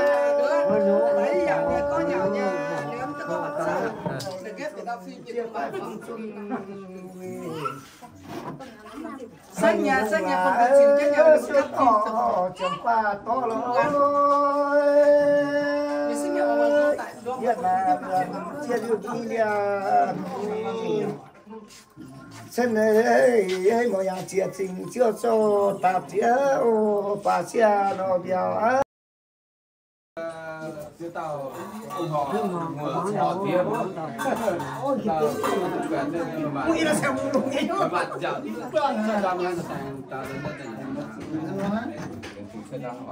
nó mà chất tao mà ta siêu được mà nhưng mà nó ta tôi làm rồi nha làm lên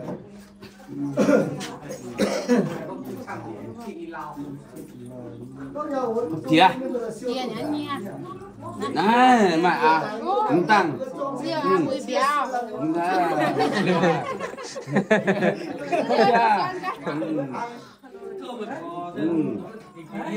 dành nhá nó hiến mãi nhỉ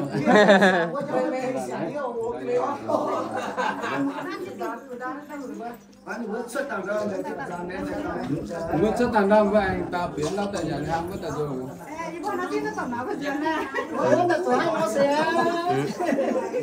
xem tôi nói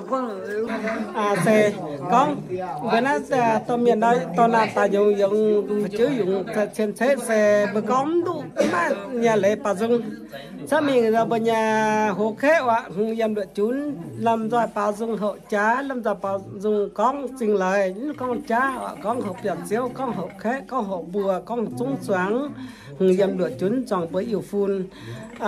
chọn chơi hệ tàu eco tại là bật dịch chân tức quảng bà dung bến giờ bà chiếu bà lống bà nhà ta làm giải thuốc bèn on làm giải dân nhiều ta mà phú ta mai lụ ta tạo cho mà nhà chín phút mà lửa hợp choáng bùi ở bơi ta mà phim chiếu mà xúc tại rìa ta dân nhiều phải on là bị dùng bà lọ ta bà cái nhân miệng hó điều dân chưa tỉ tia chúc ra họ là vừa dân chỉ xí rằng xí suy dân bẹt chiếu hợp bẹt chiếu dân là sinh cha lửa khé họ sinh cha lửa khé dân mà hướng dân lửa chúng lửa cùng họ hướng dân lửa nhà lửa cùng ta mà phim chiếu mà xúc rìa ta dân nhiều phải on ta tạo túc khu dân khu rồi khu nhận khún hoài vật xảy trên nhà nằm trên nhà hùng phúc nhà này biển tôi quảng gọi để quảng liêu thái liêu hồ tài bờ lún trái chạy phun lõm quạt có ý bên xe cố miệt ồ con tôi bữa nay lộc thụ bên lòng lại lộc không sửa làm giải quảng vai ồ lại chưa sao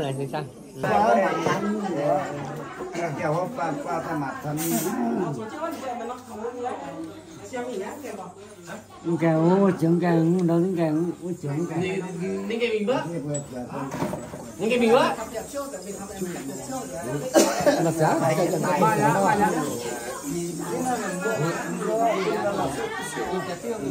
đâu giờ nó bị giá nóจะมีตัวlàm tăng giá con nữa phải xây chỉ ra được cái làm quảng cái giá này thô bạo bữa tây nó mới lại năm tiền tạm bữa mà cái đàn tây tại gần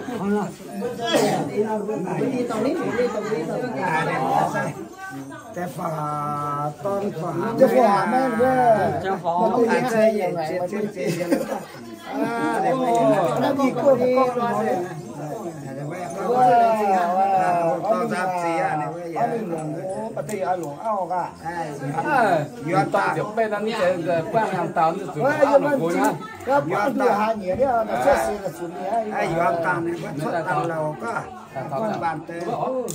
cái mà chàng kinh phong mai chưa xuân dành chun chưa có phong chu uy là vừa rồi phải sửa cỏ chụp hoa nó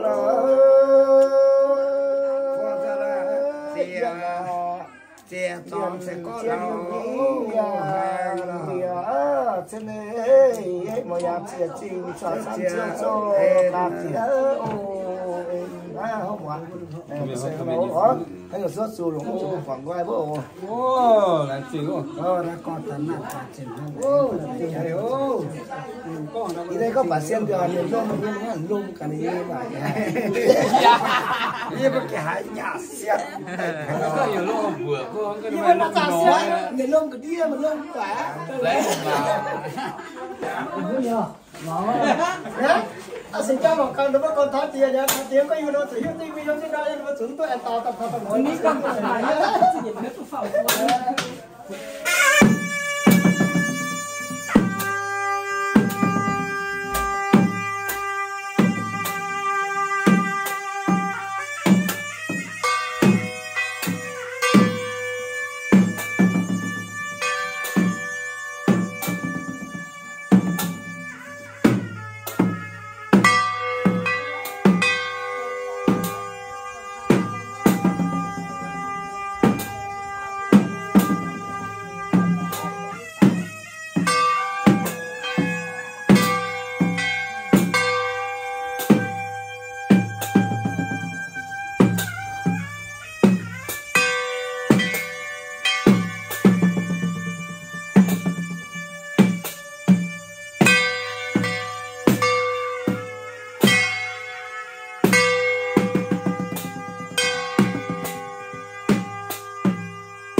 nóm chàng hổ này chĩa biết tim chìa chiếm hoài chiếm hà y chín linh nhì chiếm phơi với hàng xin cha giàn điều nhà thì chẳng này thảo chàng hổ chỉ tỷ siêu giản nó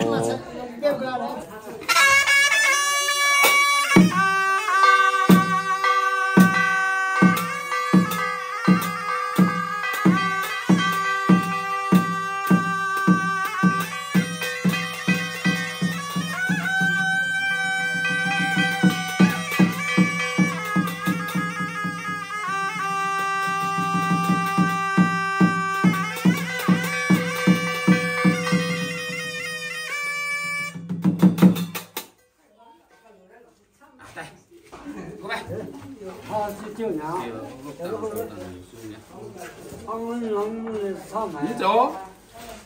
này Trời đâu ai đâu. Trời đâu. Trời như nó mà đi. Na mình tụi na. Ồ đi. Không phải tôi có. Không gì cả gì nha. Lúc vậy nó phải nó lên nó rồi. Đúng rồi ạ. Nào. Đó ho. Ho.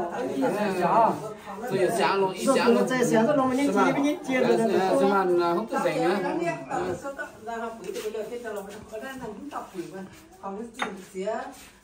Dạ, cái này từng trò này mưa phiêu thì mà. Mà con nó đi phát rồi. Chẳng ngờ mãi nữa. Mình chỉ là con á. Lấy là nhắn tiền ý. Được bao nhiêu, tất nhiên rồi. Thế rồi. Mưa từng trò này, mưa từng trò. Con không phải lo. Nghĩ đã con mình tự lo đấy. Thì nó vừa ông đúng không nó điên rồi. Đúng không?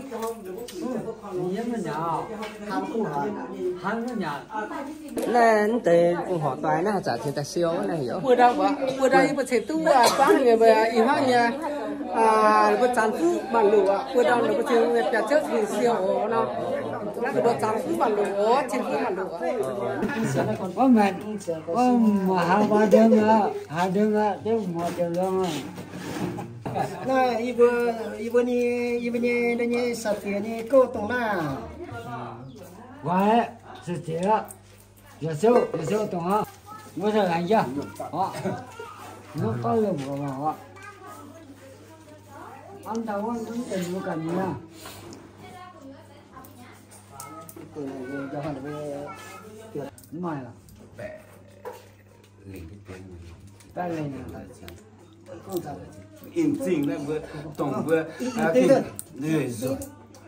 nhà đó nó tổng như tập quân chán nó dọc như là xóa đó là không có cần cắn lại trái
mà ông nhà thích thằng nó chơi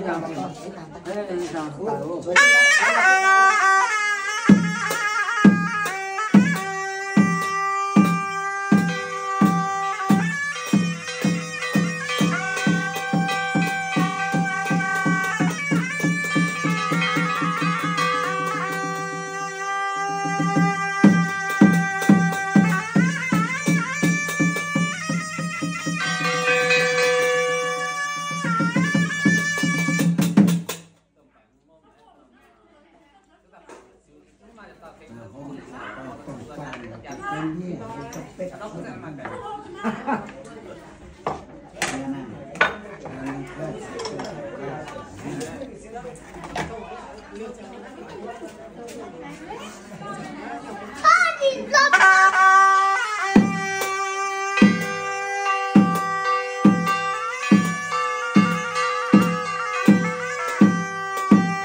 Video thảo nay với liễu á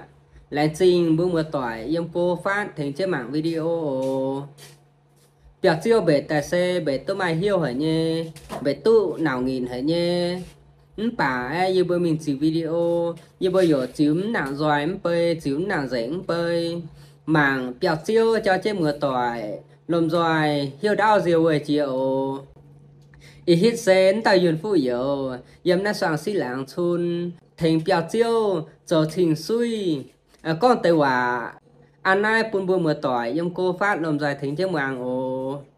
được biểu chiêu ta chăn xoài để xe thì hàng nó sẽ chỉ bằng yếm chậm há chậm phải này tu chỉ bằng ta chinh tu cổ mưa tỏi khácอย่ามาta chăm phảiอย่ามาta chăm lồm doài trung hậu trả tháp béo tài giờ giờ để bữa béo trồng xuống lại xoài mà để tôi mà nhủ hồng mà chăm giờ giờ cho miền cho bữa tàu giờ giờ bến cào lại nhung ปุ่นเบื่อหูแค่